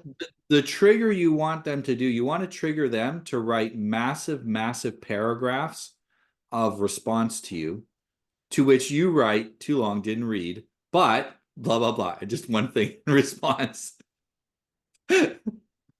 and when you do that, you're expending very little energy. They're expending tremendous amounts of energy, Right. and they're not actually making arguments. You see, when you'll do long response too, but your response is a thought out argument, and very often you're pulling an argument from before. You're not writing that fresh. They're making an emotional dump. Right. And so the reason they're arguing with you most of the time isn't because they disagree. It's because they have a lot of emotional energy, and it's safe to dump it on you and not someone in their life. Right. Correct. And so let them do all of that dumping in a way that doesn't affect you until they're exhausted. And, with certain kinds of women that hate men, I would let them do this. And near the end, I would say, you should really ask your husband about this. Oh, Jesus, you're so bad. Wish I Or could play what those yes, games. but well, a woman would write 50 messages, and at the bottom I'd write, what does your husband think about it? And of course they don't have one. And if they do, he's more like a husband son than a Yes. husband. Yes. And so it was, very often they block me after that, which is perfect because I don't have to block them. What you want, actually. Yes. I want them to exit the conversation because they're not contributing to it. Right. Now, I've done the same thing in personal groups. I've been in groups of coaches, for example, and it's all coaches, therapists, psychologists. Mm-hmm. You will get a man in there. It's almost always a man in this case. Very rare that it's women doing this. Women always behave well with me, but men not necessarily. You'll get a man who's what we call a gamma. This is a man who uses manipulation, GSRM, and all of this to undermine what he perceives as the authoritative men in the group, because he believes that he deserves to be the authoritative man and that they don't, because for whatever reason. And I'm an expert at making that man so frustrated and create such an emotional outburst that it's the obvious consensus of the group that he needs to be removed. Mm-hmm. Mm-hmm. And you have to understand those men's psychology. Mm-hmm. The fact that they are extremely oversensitive about their lack of masculinity, because that's what being a gamma is, and that they don't have integrity. And so you must call them on their lack of integrity. And it's very effective, but it is the job of an alpha in a group to remove the gammas because they are destructive to the cohesion of the group. Right. They drive women away. If your group is a mixed sex group, they will drive all the women away right away. And they will drive any of the men who are in the middle tier of the hierarchy away as well. Yeah, And they end up ruling the ashes. Maybe you can give some advice on this. I have a problem with, because I had to go through the cycle of learning that if you develop a friendship with women online in these matters, too many of them try to pursue you, right? So I had to shut that off because I got stalkers out of it, right? So but on the other hand, I don't like it when the guys aren't giving women the time, the women that are predisposed, the time to go on the journey to understand, and they attack them for being women. And I'm like, well, this is a woman. I mean, she's starting with a different premise you are, but she's predisposed to come to the right moral conclusion. So don't ostracize her on the journey, right? I mean, I don't, we tend to be okay with, I mean, I am with guys who are on the journey. I don't care if you're wrong as long as I detect moral ambition, Yeah. intellectual honesty, more important. I consider us centrist, but most people would say we're on the right. We're on the So right. let's say the right is extremely intolerant of the mistakes, the kinds of mistakes and idiosyncrasies that women have, and the left is extremely intolerant of the kind of mistakes and idiosyncrasies that men have. And what that does is it drives men away from the left, and women are driven away from the right. And the thing is you can't have a sustainable movement that is only for men or only for women. That's right. If you, because a sustainable movement is a culture, and a culture requires the cooperation, not just the existence of men and women. You have to have the cooperation of men and women. And as Luke's fond of pointing out, that cooperation isn't, that's, they need to have the ability to say no, but still want to choose to say yes. Yes. And the right is terrible at including women. We don't have to include them in the decision making. They need to be included in the community, though. Yes. We're really bad at that in general. And the few of us who are good at it keep trying to explain it. But it's against the intuition of so many men who are, what they're really angry about is not women. They're angry at the effeminate men that they see in the world, and they're taking that out on women when they see them do similar things. But when you see a woman do it, it's not an offense. It's not offensive. It's No. only offensive when a man does it. I expect women to fall into empathizing and undermining, right? But if you find a woman with a bit of conservative bent, she'll want to know the truth anyway, right? I mean, that's really the issue, right? And I've got one right now who I think the world of, and it's kind of funny. I sent her a PM just to congratulate her on her, because that's usually how you open the door with someone, right? You send them a private message and you say, I just want to let you know that I think you're really good at what you're doing, whatever. And she said, great, thank you.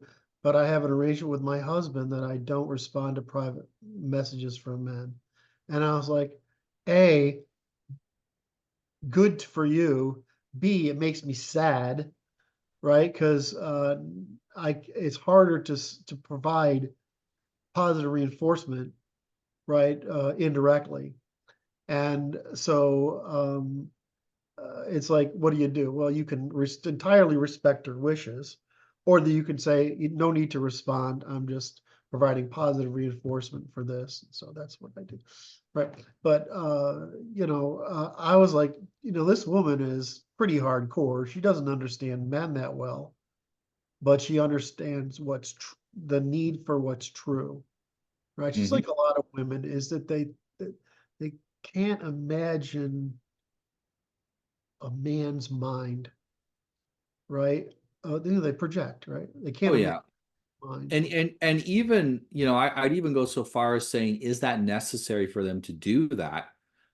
Historically, men and women spent very little time together. Men were mostly with men doing men's stuff, and women with women doing women's stuff. And we only got together to have fun, get together, make kids, I, get I, together, have a feast. I think women need, it's like what a lot of what we do, right? At least on my side of, I mean, you have I view your job as very difficult. I know people view my job as very difficult, but I view your job. And so my job is, can I reduce this to a set of first principles that explains things? And so my view about women is they just need a few principles of men, right?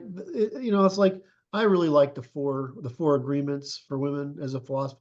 It's really simple and it works, right? It's the same thing for men. I mean, women in Eastern Europe, I love them. Men are gorillas. That's all you should expect of them, right? Their job is to protect and provide, and my job is to love, right? Right. If you start from those two foundations, right? Everything else makes a lot of sense, right? I mean, Mhm. you get to it because we get into all this high and mighty political argument and stuff, but it's really, men are gorillas. We defend territory, we produce a Well, higher. and all we need to know is how to be together We don't Yeah, need to know how to be in each other's environment. right. We don't need that depth of knowledge. I don't need to know how to be in the female environment. I don't go to those Yeah, places. but I like it. I You think don't like need, with the business partner argument I made earlier, right? yeah. I just need to know if you and I are in business. Well, Noah's got that part of it, and I got this part of it, and I don't step on his toes, and he doesn't step on mine. And the other way around is if he says I need something from you, I've put that's my first priority. And if you need something from me, that's my or you need something from me. Excuse, I did it backwards. But if you need something from me, that's my first priority. And I have to suspect from you if I need something from you, make that your first priority. But that's all that's necessary. Men and women just need to act that way, you know. And the problem is that if men want to do a certain set of things and women feel they need to do everything, it's always going to be asymmetric because they women don't account for the political, right, that men do, or the physical for that matter, right? And women account for all the social, which includes their work environment as well. And then they extend it up into politics, and all of a sudden we don't have a division of labor anymore. No, and as you mentioned, we're stepping on each other's toes, and we're also subjecting each other to questions that are beyond our scope of expertise. Yes. And this is what people don't understand. There's nothing fundamentally different between a woman born in 2000 and a woman born in 1800. What's Or different is 1,000 for that or matter. 1000, yeah. The difference is that we are subjecting them to an unnatural environment, and both men and women are behaving unnaturally. Men are so lacking in ambition and aggression and the desire. Like, women aren't getting approached. Women are telling me nobody's approaching them. Attractive women aren't getting approached. Actually, less attractive women are getting approached more than attractive women because the men have no ambition. They're afraid of the more attractive women. I I always talked to look at it as guys. I'm not gonna. I was like, I know my market, right? I'm gonna play in my market, and what you look for is women that are in with at the upper end of your market, right? I Yeah, mean, and you know, I did. We did well. I did fucking great playing that game, right? It yeah. just, but But they don't want to play the game. They're afraid. They're men have turned, Western men have turned from heroic opportunity seekers to cowardly risk avoiders. I have no problem with a woman that tries to avoid risk. I think that's absolutely what she should be doing. Preserve her value, try to avoid risk, stay away from bad men, keep herself safe. Men have to go out and face danger. We have to face risks and in order to seize opportunity. We're not doing that. On average, men aren't doing that anymore. I talked to my son about that. He went and rejoined the kickboxing team, and he says, I like these kids better than the ones I go to school with. He said they don't mind rough play. And when we're playing games and they lose, they don't cry about it. They're perfectly fine because he's pretty physically dominant over all the other kids. And he said they don't have any problem with it. He says I connect with them better. Same reason he connects with the Russian and Ukrainian kids here in Portugal more than say with some of the other kids that are more soft. Mhm. Is because he's not like that. He wants that kind of aggressive, rough play because that's how I raised him. But young men aren't getting that now. I just got just on that line. I have a because I've been in long-term relationships with a couple of single moms, which works for me for reasons I don't recommend for others. But if you're limited in the ability and your time and ability you can invest in a family, right? And you're limited in the needs you have of that family from it, then it's fantastic. So for me, it was fantastic. So I have basically 5 stepkids, right? I mean, from that stand, I have 3 of my own and 5 stepkids. And you get a picture yesterday of one of the boys who's now in college. And that kid, I mean, he's Ukrainian, right? So he's Slavic. He's gorgeous and he's fit and he's strong.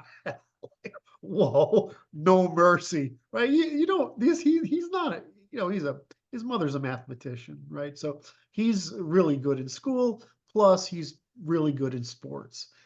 And so I always look at it as like, that's a man. Yeah. That's right. He's smart. He's dangerous because he's good looking. He's dangerous because he's smart. and he's dangerous because physically you would not want to mess with him. And I was just like, I mean, I knew that little boy, right? That little boy was what, 10? And now he's 18, and or 19, whatever he is, and he's just gorgeous. And it's like, damn, beautiful. That's what a man needs to be. But these guys that walk over and they look soft, I'm like, I don't understand those guys. No, and they look exactly how they are on the inside, which Yep. is the problem. Your external is a revelation of what you are internally. And if you change internally, you'll see that over time changing externally as well. You'll see that with women that are beautiful and become ugly because they're ugly inside. It eventually does come out. Yes. It overcomes their natural youth. Back to the book. We I was gonna mentioned say, that can we go back to the book now? Yeah. Because we have 3 stages of manipulation: preparation, manipulation, prevent, foundation, defense, and allies. I think you've done personal foundation. Recruiting allies is the next one that I was about to go over. So you have to recruit allies. You have to look at it like it's a war. Manipulation is social and emotional warfare. And you generally get attacked by groups. It's not usually an individual trying to manipulate you. That's what happens in private life. Mm-hmm. But one of the early things that manipulators do is called rallying. Yes. So that they get their group over to you. Now, on social media, there are thousands of very well organized groups of childless, jobless, lifeless leftists that have nothing to do but go around social media and cause trouble. Yep. And so they can summon the hordes from Mordor out to your social media pages, and you better have a few friends around to help you out. That can mean, for example, I was canceled off of Facebook along with everybody I knew practically at the same time on the exact same moment. But if I've seen many cases where a big account has been canceled, but because they have a lot of friends, when they create a new account, within days they're back up to the number of subscribers they had before, followers they had before. Yes. Because your friends are out there going, oh yeah, so and so got canceled. Here's his new account. Yeah, we're pretty good against at terms of use, but it doesn't seem that anyone. Go ahead. So continue. It's against terms of use in many cases, but nobody seems to care. So, well, rallying, gossiping, shaming, moralizing, rallying, ridiculing. I mean, this is their game. Is that it's basically the male use of appeal to authority, and the female equivalent is the authority of by rallying, right? The majority. So they try to overwhelm you with numbers rather than arguments. So you see that constantly. and if you're very good at constructing counter arguments, and your followers are learning those counter arguments, you'll get what I have now, where I don't necessarily need to argue; my followers do it. Yeah. And they have more time than me often, and they're more ruthless than me, and they're not necessarily as nice as I am either. And so they'll really go into it and pummel the people. And that's what you want. If you're a public figure and you don't have any fans, you're going to have a hard time when they come to cancel you. Mm-hmm, mm-hmm, mm-hmm. And so you want to have that preparation set up ahead of time. And I think that's the reason why people like Elon Musk are so transparent, is it creates that personal relationship with the people following him so that they then defend him. And you'll see that whenever he's criticized.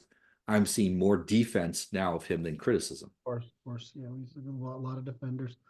Like Joshua Lysick brought up this important point too, that bad reviews from bad people are good reviews. Yes. And that's what ends up happening. All those allies, they look and they see bad people hating on you. Their enemies hate you. Well, now you're twice their friend that you were before. You'll meet people you could never have imagined could have been on your team when they start seeing you be attacked by the same people that attacked them. And so it's very important to have those allies out there and not to back down. One of the biggest mistakes that people do is they back down to the manipulation at some point and they apologize and they say, I'm sorry for telling the truth. or for how I said it or whatever. And you have to be completely unapologetic. Mm-hmm. If you're right, you stick with it. If you're factually wrong, admit to the factual mistake. Trump is excellent at doing this. He'll slightly exaggerate. The news media will come out and claim that he's wrong because it was 10% less than what he said. Brilliant. He's All he brilliant. does is immediately run with what the new message is. It's so obvious, and they fall for it every time, and they hate him for it, but they can't control themselves. It's hysterical. Yeah. Um, all right, so He's baiting them into telling the truth. exactly, it's It's hysterical. something they never do by accident or on their own. So let's reiterate. You want the the three things you want people to do is build a strong personal foundation, build defenses, and recruit allies. Can you summarize that step? Because we've covered a lot of material in between. And in other words, we've made a lot of sidebars, which I know people love this stuff. But I want to make sure the central message gets across that you can actually do those things. And then you've got a summary couple of paragraphs here. Well, let's summarize. The first one is stage one is the strong personal foundation. It means you have to remove any hooks that they can use to get at you. So that could be internal psychological kinks that you have where they can make fun of you and it's actually going to affect you. That can be things you've done that haven't come out into the open that might be embarrassing. You might want to be the one to break those stories rather than your enemies. Here are all my faults. Yeah. If you've got a mistress, like if you're doing bad stuff, it's going to get used against you. Yep. So my way of doing, don't do bad stuff. One of the intelligence agencies that tried to get me on stuff, their biggest complaint was we couldn't find any dirt on him. We couldn't find it because there isn't any. There isn't any. Can't find what's not there. Wasn't even close, and they tried real hard. I know because I kept getting phishing and baiting schemes thrown at me in real life and online. I kept getting those notices 6 months later because in the US, they can request all this information about you, but then the counterparty after 6 months can let you about it. And I don't know, because it's all a reaction to January 6th. I don't know, so for the whole latter part of that year, I was getting these notifications of, we had to supply, for your information, we had to supply the government. Like, fine. What are you gonna? I mean, if I've done it, I mean, other than the stuff that's national security, I can't talk about. I mean, I talk about it openly. Like go ahead. What are you going to say about me? I'm going to tell you I don't ever work from anything but love, right? If that's what you're working from, morality and love, then go ahead. I'll explain what I was trying to do. Yeah, if you're doing the right thing in the right way and you're somewhat transparent about it, there's always limits to that, how much you want to be, but somewhat transparent about it, there's very little they can do to get you. And they almost always get people on something legitimate and blow it out of proportion. The second thing we want to do is build defenses. So that can be something as simple as if you have an online business having multiple payment gateways. I have in the past, when I was really getting under scrutiny, put things in my wife's name to make it easier for me to not be the one. They look at me, they see nothing. It's in my wife's name. And since we're married in another country, they had no way of investigating it. Yep. And so this kind of stuff that I would do, I mean, it is if they put enough legwork in, but it takes a while for them to figure things out. It's kind of what you would do if you knew you were going somewhere where someone might shoot at you and you wear a bulletproof vest. You take precautions. You wear a seatbelt. You should be taking some precautions with your reputation as well and with your ability to be manipulated. And the last thing, the getting allies together, this partly comes down to if you're a good person, attract those other good people to you. And the best way to get allies is to help them. Yes. Do stuff for them, with them, help them with their problems, and make sure if I got canceled tomorrow, what would I do? Yes. If I got kicked off social media, I have a lawyer that already has gotten me accounts reinstated that were kicked off. I have friends I would phone to start putting pressure on people. And I have alternative ways of marketing. I'm working with Brandon. I want to create an entire alternative system of marketing where I don't even need social media.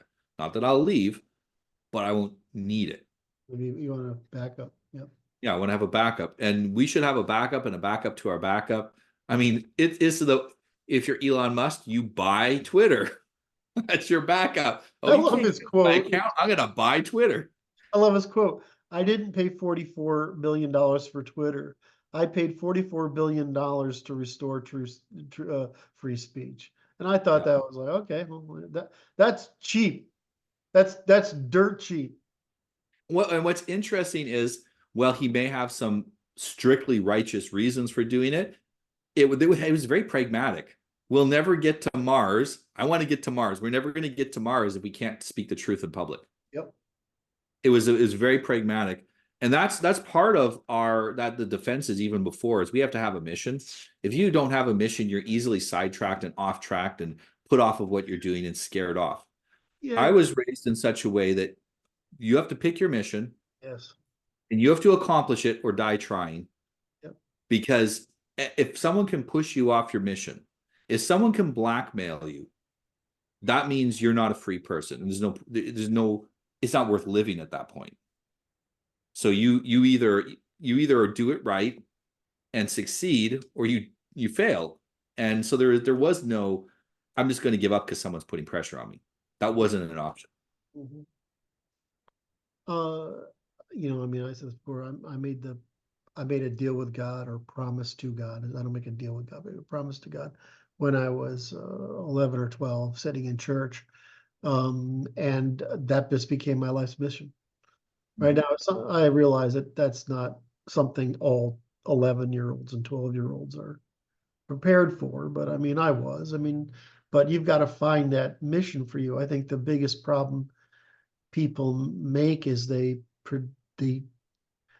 take a mission that's either that's too specific, like I want to be a rock star, right? Which is, you're gonna fail, right? I mean, unless there's some freaking miracle, you're gonna fail, right? Or I want to be on the NFL, which is unless there's some miracle, statistically speaking, you're gonna fail, right? But if you pick a more general ambition, right? That I want my life to look like this. For me, it was I want a sports car, a little brick house, and as much time as and I want to understand every book in the library. Right? That was when that was my three wishes. Right? And so I'm surprised how much I understand every book in the library. That's just the weird part. The house and the car, that was easy, um, but the other part was fascinating. So how do you, I mean, to be a good conversation to have, because you have a lot of insight into this, is how do you pick that mission? Well, that's actually a good question. I'm was writing specifically about that recently because I want to, and I can still to explain it, but I want to put that into the form of a course for people to pick their own missions. There's ideal, so we'll talk about the ideal mission. The ideal mission gives you an identity. Yes. You have to be a certain kind of person to accomplish that mission. The ideal mission is bigger than you. That means it requires you to get other people involved. Therefore, you are forced to seek out healthy social interactions. The ideal mission can be, some level of it can be accomplished immediately, but the full accomplishment of it will take beyond your lifetime. And that would be the three things that make the ideal mission. So in my case, the ideal mission I look at it as family mission, is to achieve sovereignty for my descendants. Yep. Yep. And there are various ways that can be achieved. Maximum sovereignty, the maximum we're able to achieve. I can immediately start to implement some level of that, but that might take a few generations. When I talk to my son about this, he says, Dad, in our past, because I'm descended from French royalty, In the past, we had kings. We could have kings in the future. He says, why not? And I said, that's exactly the right way to think about it. It is such a huge mission, it almost seems ridiculous. And that makes a mission that is mutually inspiring. The Yeah, reason that great. families don't have those missions today, they don't have anything to inspire the kid, and they wonder why the kid wants to move to the other side of the world and, chop his penis off and turn into a woman and all these other things. Is because someone else is saying to him, you could be part of something really big. And the parents are saying, go do whatever you want. So he's just doing what the parents told him to do. Go do whatever you want. Be happy. And then the kid does it. He's not happy usually. My kid knows exactly what the mission is. And in order to do that, he's going to have to do certain things. He's going to have to become physically, mentally, and emotionally strong. He's going to have kids to continue the mission because there's no way it can be done in one generation. I have to be a certain kind of person. I have to start thinking about my great, great, great grandkids and what's going to happen with them. It forces me to be the kind of man that thinks 500 years, 1,000 years ahead. And so for me, that's the ideal mission.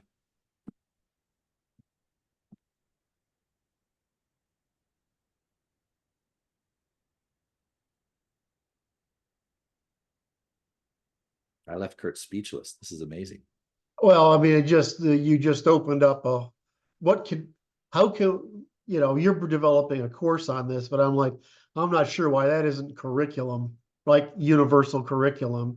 That's like, the marriage and family class I had in high school I still consider one of the best preparations for life I ever had. We should have one for choosing a life's mission. And obviously we need one to understand finance, right? Yeah. Finance and economics. So I mean, if you have those sort of things, you're prepared for the world. But this idea that you are going to sprout miraculously from that's just You're fucking, just going to figure it out. yeah. Someone's going to tell you what the answer is. That's And say, actually a you've got an answer. cruelty. It's actually irresponsibility on one hand, right? It's irresponsible, and it's cruel on the other. You take the average person, you throw them in the meat grinder of the market, it's brutal. That's why the Germans are so good at it. They don't do that at all. They do the opposite. Is they like, we'll put you on a track. If you want to change tracks, you can, but we'll put you on a track because we're going to make sure you're going to enter the world capable of existing in it, and contributing to the whole.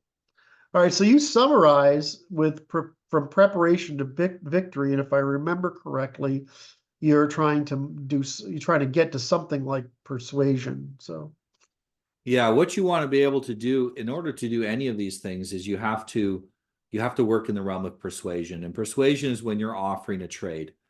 If you want to be internally well set up, you have to trade yourself something. You can't be your own tyrant. You have to make sure that you're giving yourself what you need. So you have to look after yourself first. That is, for a lot of people, very hard advice. Many yes. people find that advice is selfish. They want to be self-sacrificing. If you sacrifice yourself, there's nothing left of you anymore to accomplish your mission. Right. This is why you mission first, then identity. So you have to say, wait. Say that again, because that was really smart. Has to be mission first, then identity. And we're Because otherwise it's too we're easy trying to for produce identity as a mission, which makes no fucking sense, right? Okay, thank you. That was brilliant. the mission determines the identity. Who are you? I am the man that I must become. Yes. It's like people say, well, how dare you give your son a intergenerational obligation? And I'm like, no, he can be anything he wants as long as it helps move the family mission forward. Yes. And my kids can be anything they want as long as it helps move the family mission forward. So we need boundaries. We thrive in those boundaries and that shared mission. I don't know about the other guys, but you, me, and Francis, we're all from aristocracy, isn't it? Yeah. Okay. Okay. So this chapter what's the title of this chapter again? Chapter 4. Defense against manipulators. Right. And so the best defense is essentially an offense. Yes. If control, everybody knows who you are, if you're a highly persuasive person, right? they can't cancel you. They tried to cancel Scott Adams. He just kind of laughed at them because Well, he's it a made him 10 times as powerful. yes, it made him more powerful. At this point in time, Scott Adams can say anything he wants that's congruent with what he's already said, Yeah. and there's nothing they can do to him. And I'm sure that he's done this intentionally. Because he's done it very strategically, and he has tested the waters of how far he can push at each step, and he's realized that he has now created this high trust relationship with the people that watch him. He's uncancelable. Yeah. And a So lot of people think it takes that FU money to do that. I'm trying to avoid swearing on my it just for requires requires you make it a part of your objective, a purpose, an objective. so, someone told me no, you need FU attitude, not FU money. Disagreeableness is an advantage, which is Yeah. why I have a problem with the ocean, the big five, big six personalities, because they talk about agreeableness as an advantage. Agreeableness The is a only time disagreeableness is a disadvantage is if you're also very low in conscientiousness and end up fighting with your own side for no reason and purity spiraling. So when I'm dealing with someone that's too disagreeable and it's causing them life problems, all I do is help them elevate their conscientiousness. Yep, So I'm really disagreeable, but I'm really high in conscientiousness. me too. So Same. I fight hard, but only when it needs to be fought. I don't need to argue with my wife and kids about stupid things. I thought that was part of the fun. Part of the fun is teasing them. It is. It's great.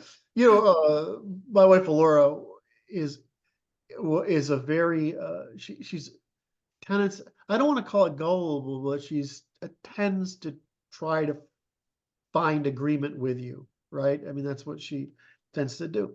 And so, but she's also got a little of the OCD thing. So she drills down on these topics to an nth degree. So, and then, but her big bugaboo is don't make me feel unsafe. And all women are different in that unsafeness. So you could never make her feel threatened, right? I could never make her feel threatened, but I could always tease her, right? Tease her. It had to usually be verbal or a Yeah. little bit physical, right? And it would be great. So you just have to find out how that does. But I mean, Usually the best teasing with women is the kind of teasing that is complimentary. So I exactly. will tease my wife of, I'm not going to let you sleep. I'm coming for you. I'm not going to let you sleep. Or, I will send her a calendar invitation for 4 hours for intimacy. And like I'll just for fun, you know. So or just walking around when you see them and smacking them on the butt, grabbing their butt, that kind of stuff. It's Exactly. teasing in a way that makes them feel wanted, That's right. you know. My wife, she does like alone time for once in a while, and so I'll joke with her, sorry, no more alone time. Yeah. You got me now, it's no more alone time. Yeah. And so that works. It's the undermining that we want to avoid, That's right. you know, and especially if it's an area they're sensitive in, we want to avoid that. It's teasing, it's not being spiteful. Uh, A huge difference. the whole point of teasing is to cause a moment of self-doubt, which then is right, which then is overcome because it's the shared experience. So you're essentially making the person stronger by making them question self-doubt and become resistant to it. It's a little bit like trash talking for men, which is, you're basically saying that you can count on me by the fact that you're teasing about something that isn't material. Yeah, it Right. gives them an emotional spike that they Right. like. It It's goes in just them. it's just reward. Yeah. Um, So so with this chapter, what you learn to do is how to set yourself up so that when you start to say no to manipulation, you're not destroyed in the process. I see. So it's building so you're saying be proactive in creating your defensiveness so that you can then engage in, I don't want to call it offense, but agency. Yes. You can engage in agency. You can start to say no to people. You can start to say, in my case, it was I left the church I was in.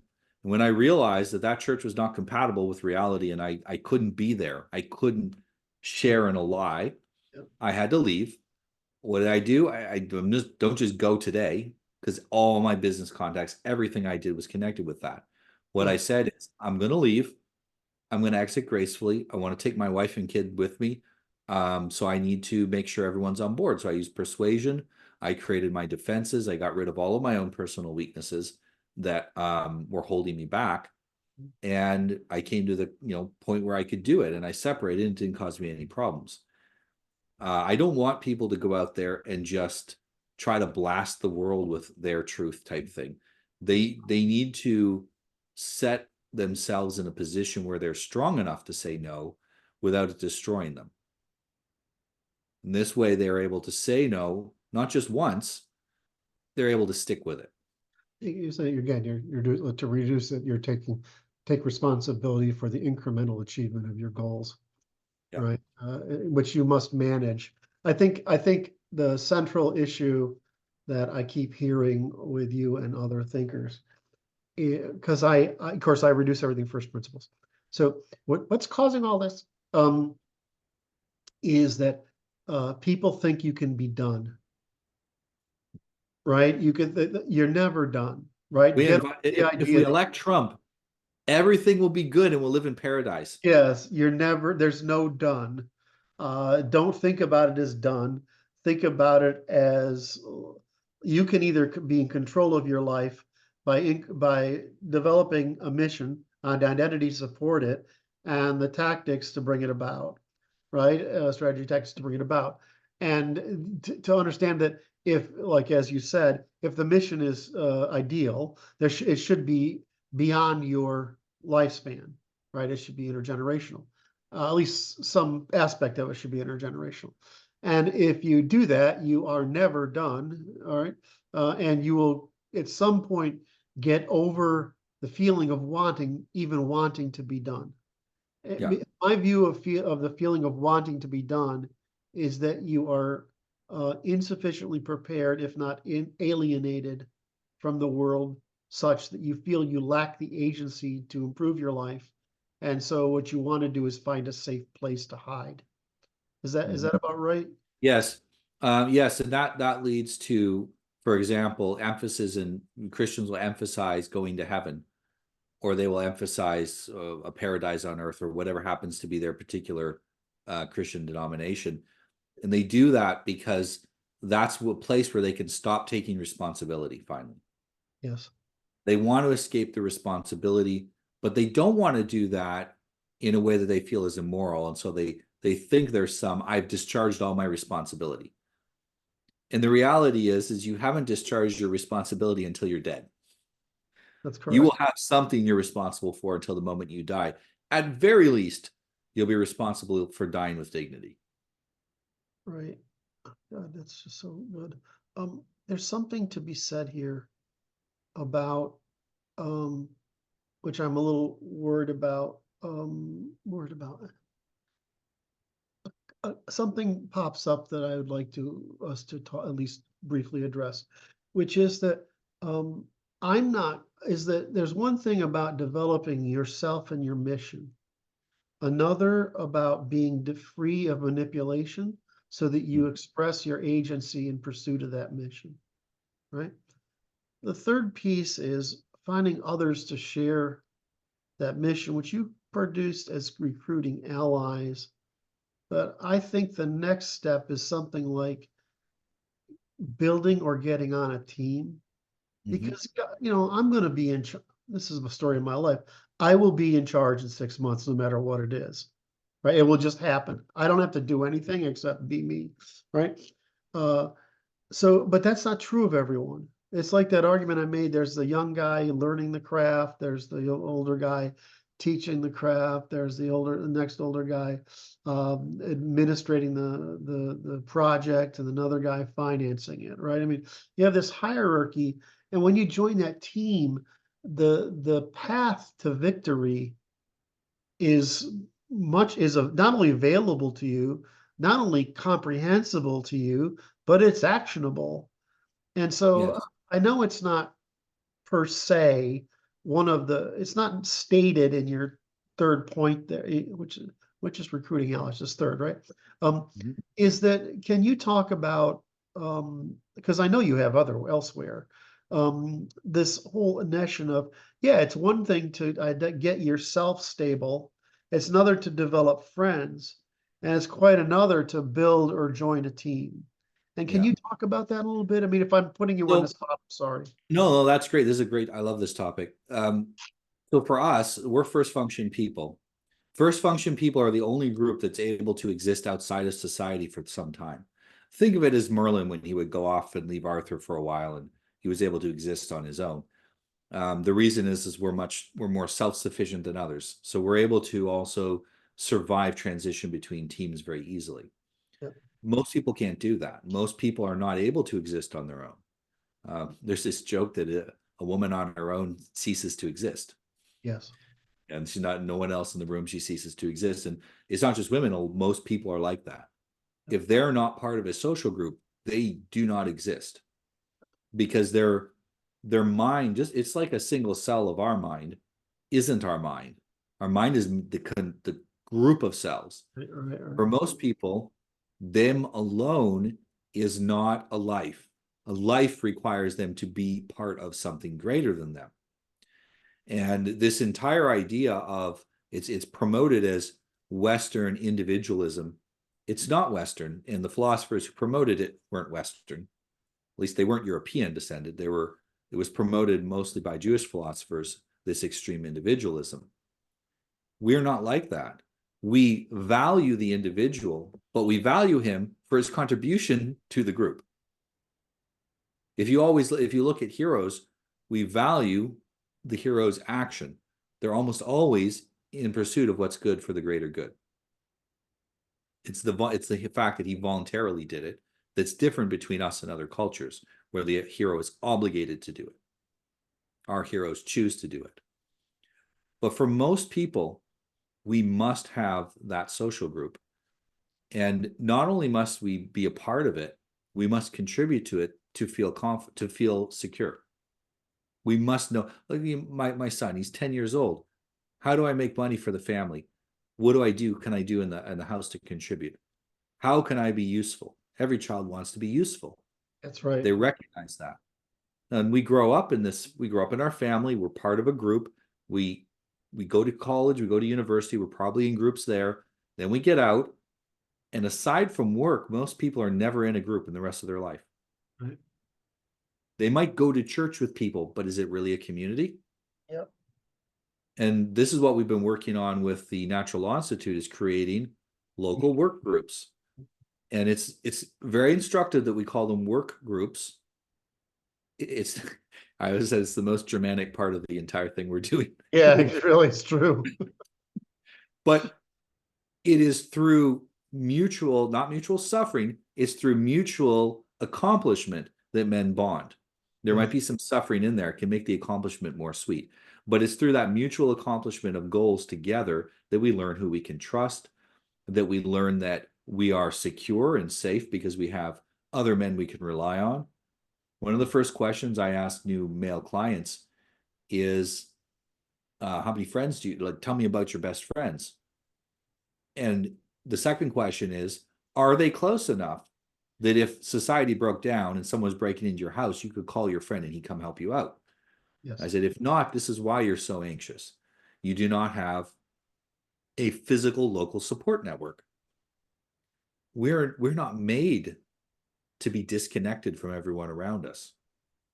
And it puts us in this incredibly vulnerable position where the only connection we have, we have is through things like social media or work, which we can get canceled from.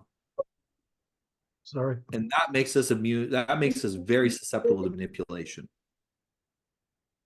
You know, try manipulating a Mennonite or an Amish,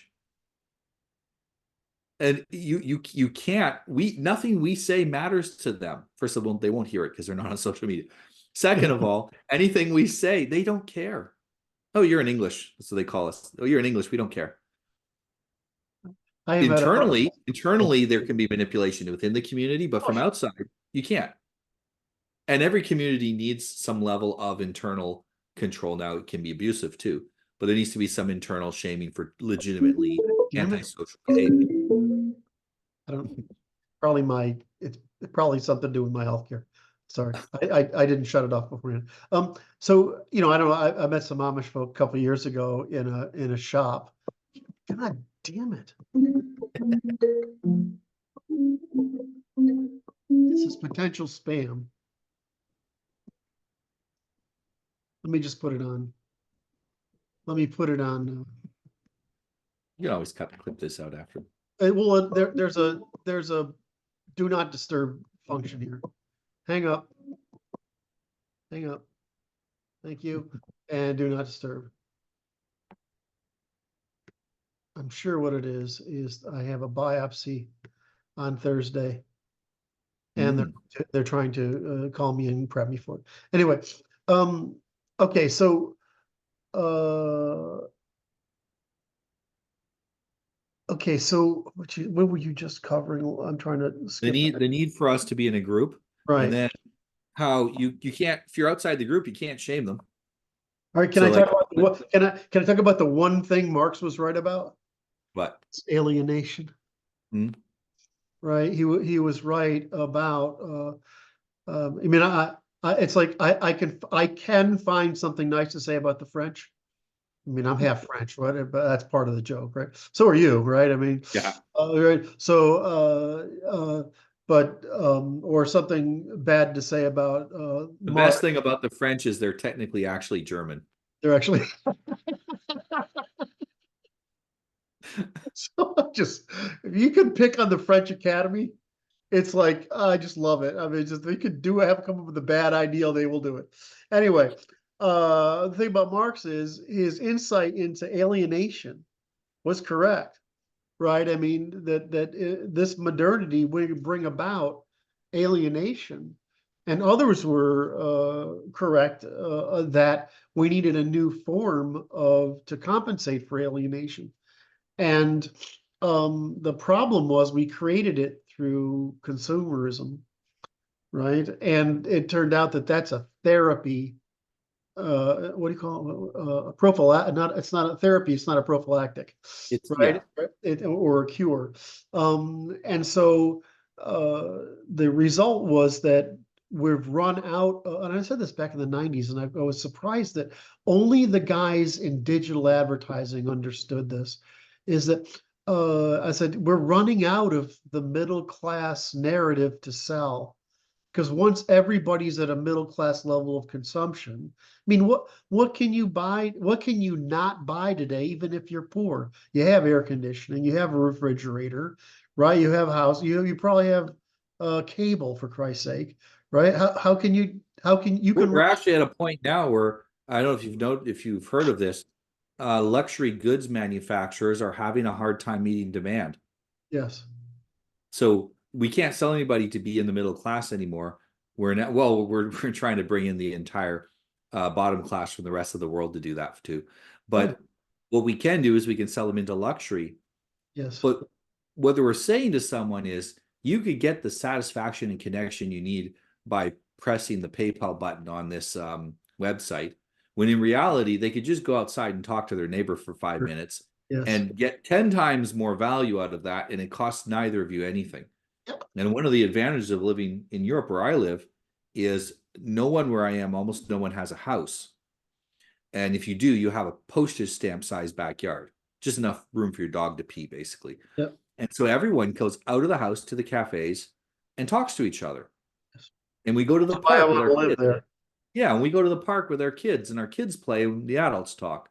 And so we have this really rich social life, and we know our neighbors and everyone who lives here with us, because we don't shut ourselves off. And I tell people, when I first came here, like, wouldn't you prefer to live in a house with more space? And they're like, yeah, but it would make it so hard to see my neighbors. Yes. We pass by a bench, and there's 4 old ladies on the bench. And just out of curiosity, I start talking to them. They went to kindergarten together. They're 80-something-year-old now. They've always lived within walking distance of each other on purpose. They raised their children together, and now they're going through their old age together. Yep. They've all lost their husbands. It's just the four of them.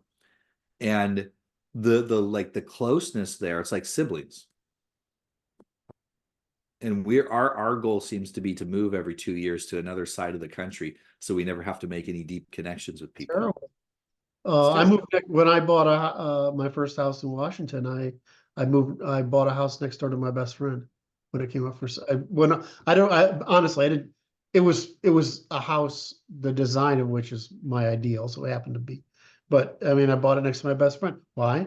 Because it matters, and especially because it bothered me to move all the way intercoastally, or I moved from East Coast to West Coast, and I'm like, I don't, but I mean, I live with a bunch of, I mean, it's like you said, do things. I just take care of the technology stuff. Like I help with banking, I help with computers, I help with legal stuff of my elderly neighbors, right?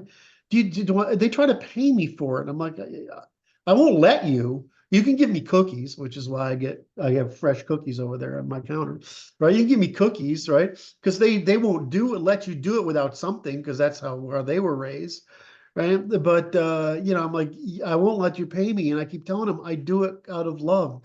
I don't need any other reward other than you letting me help you. Makes me happy. And for some reason that's fucking incomprehensible, but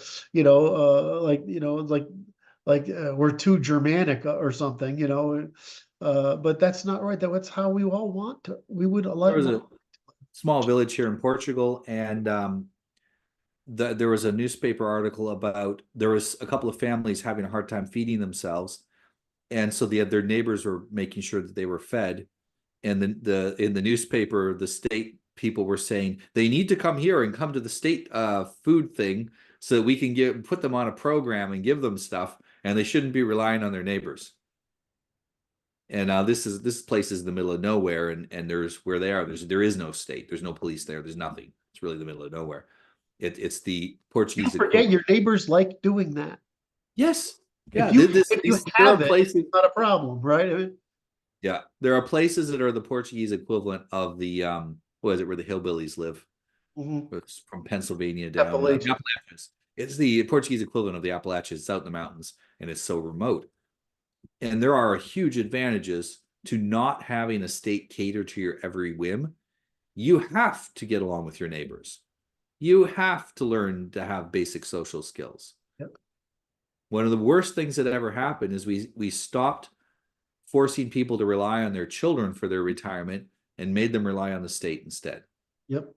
And now they treat the state like it's family and their children like they're strangers. Yep. Okay, now I'm getting depressed, despite the thrill and enjoyment I get out of this conversation, like every other one.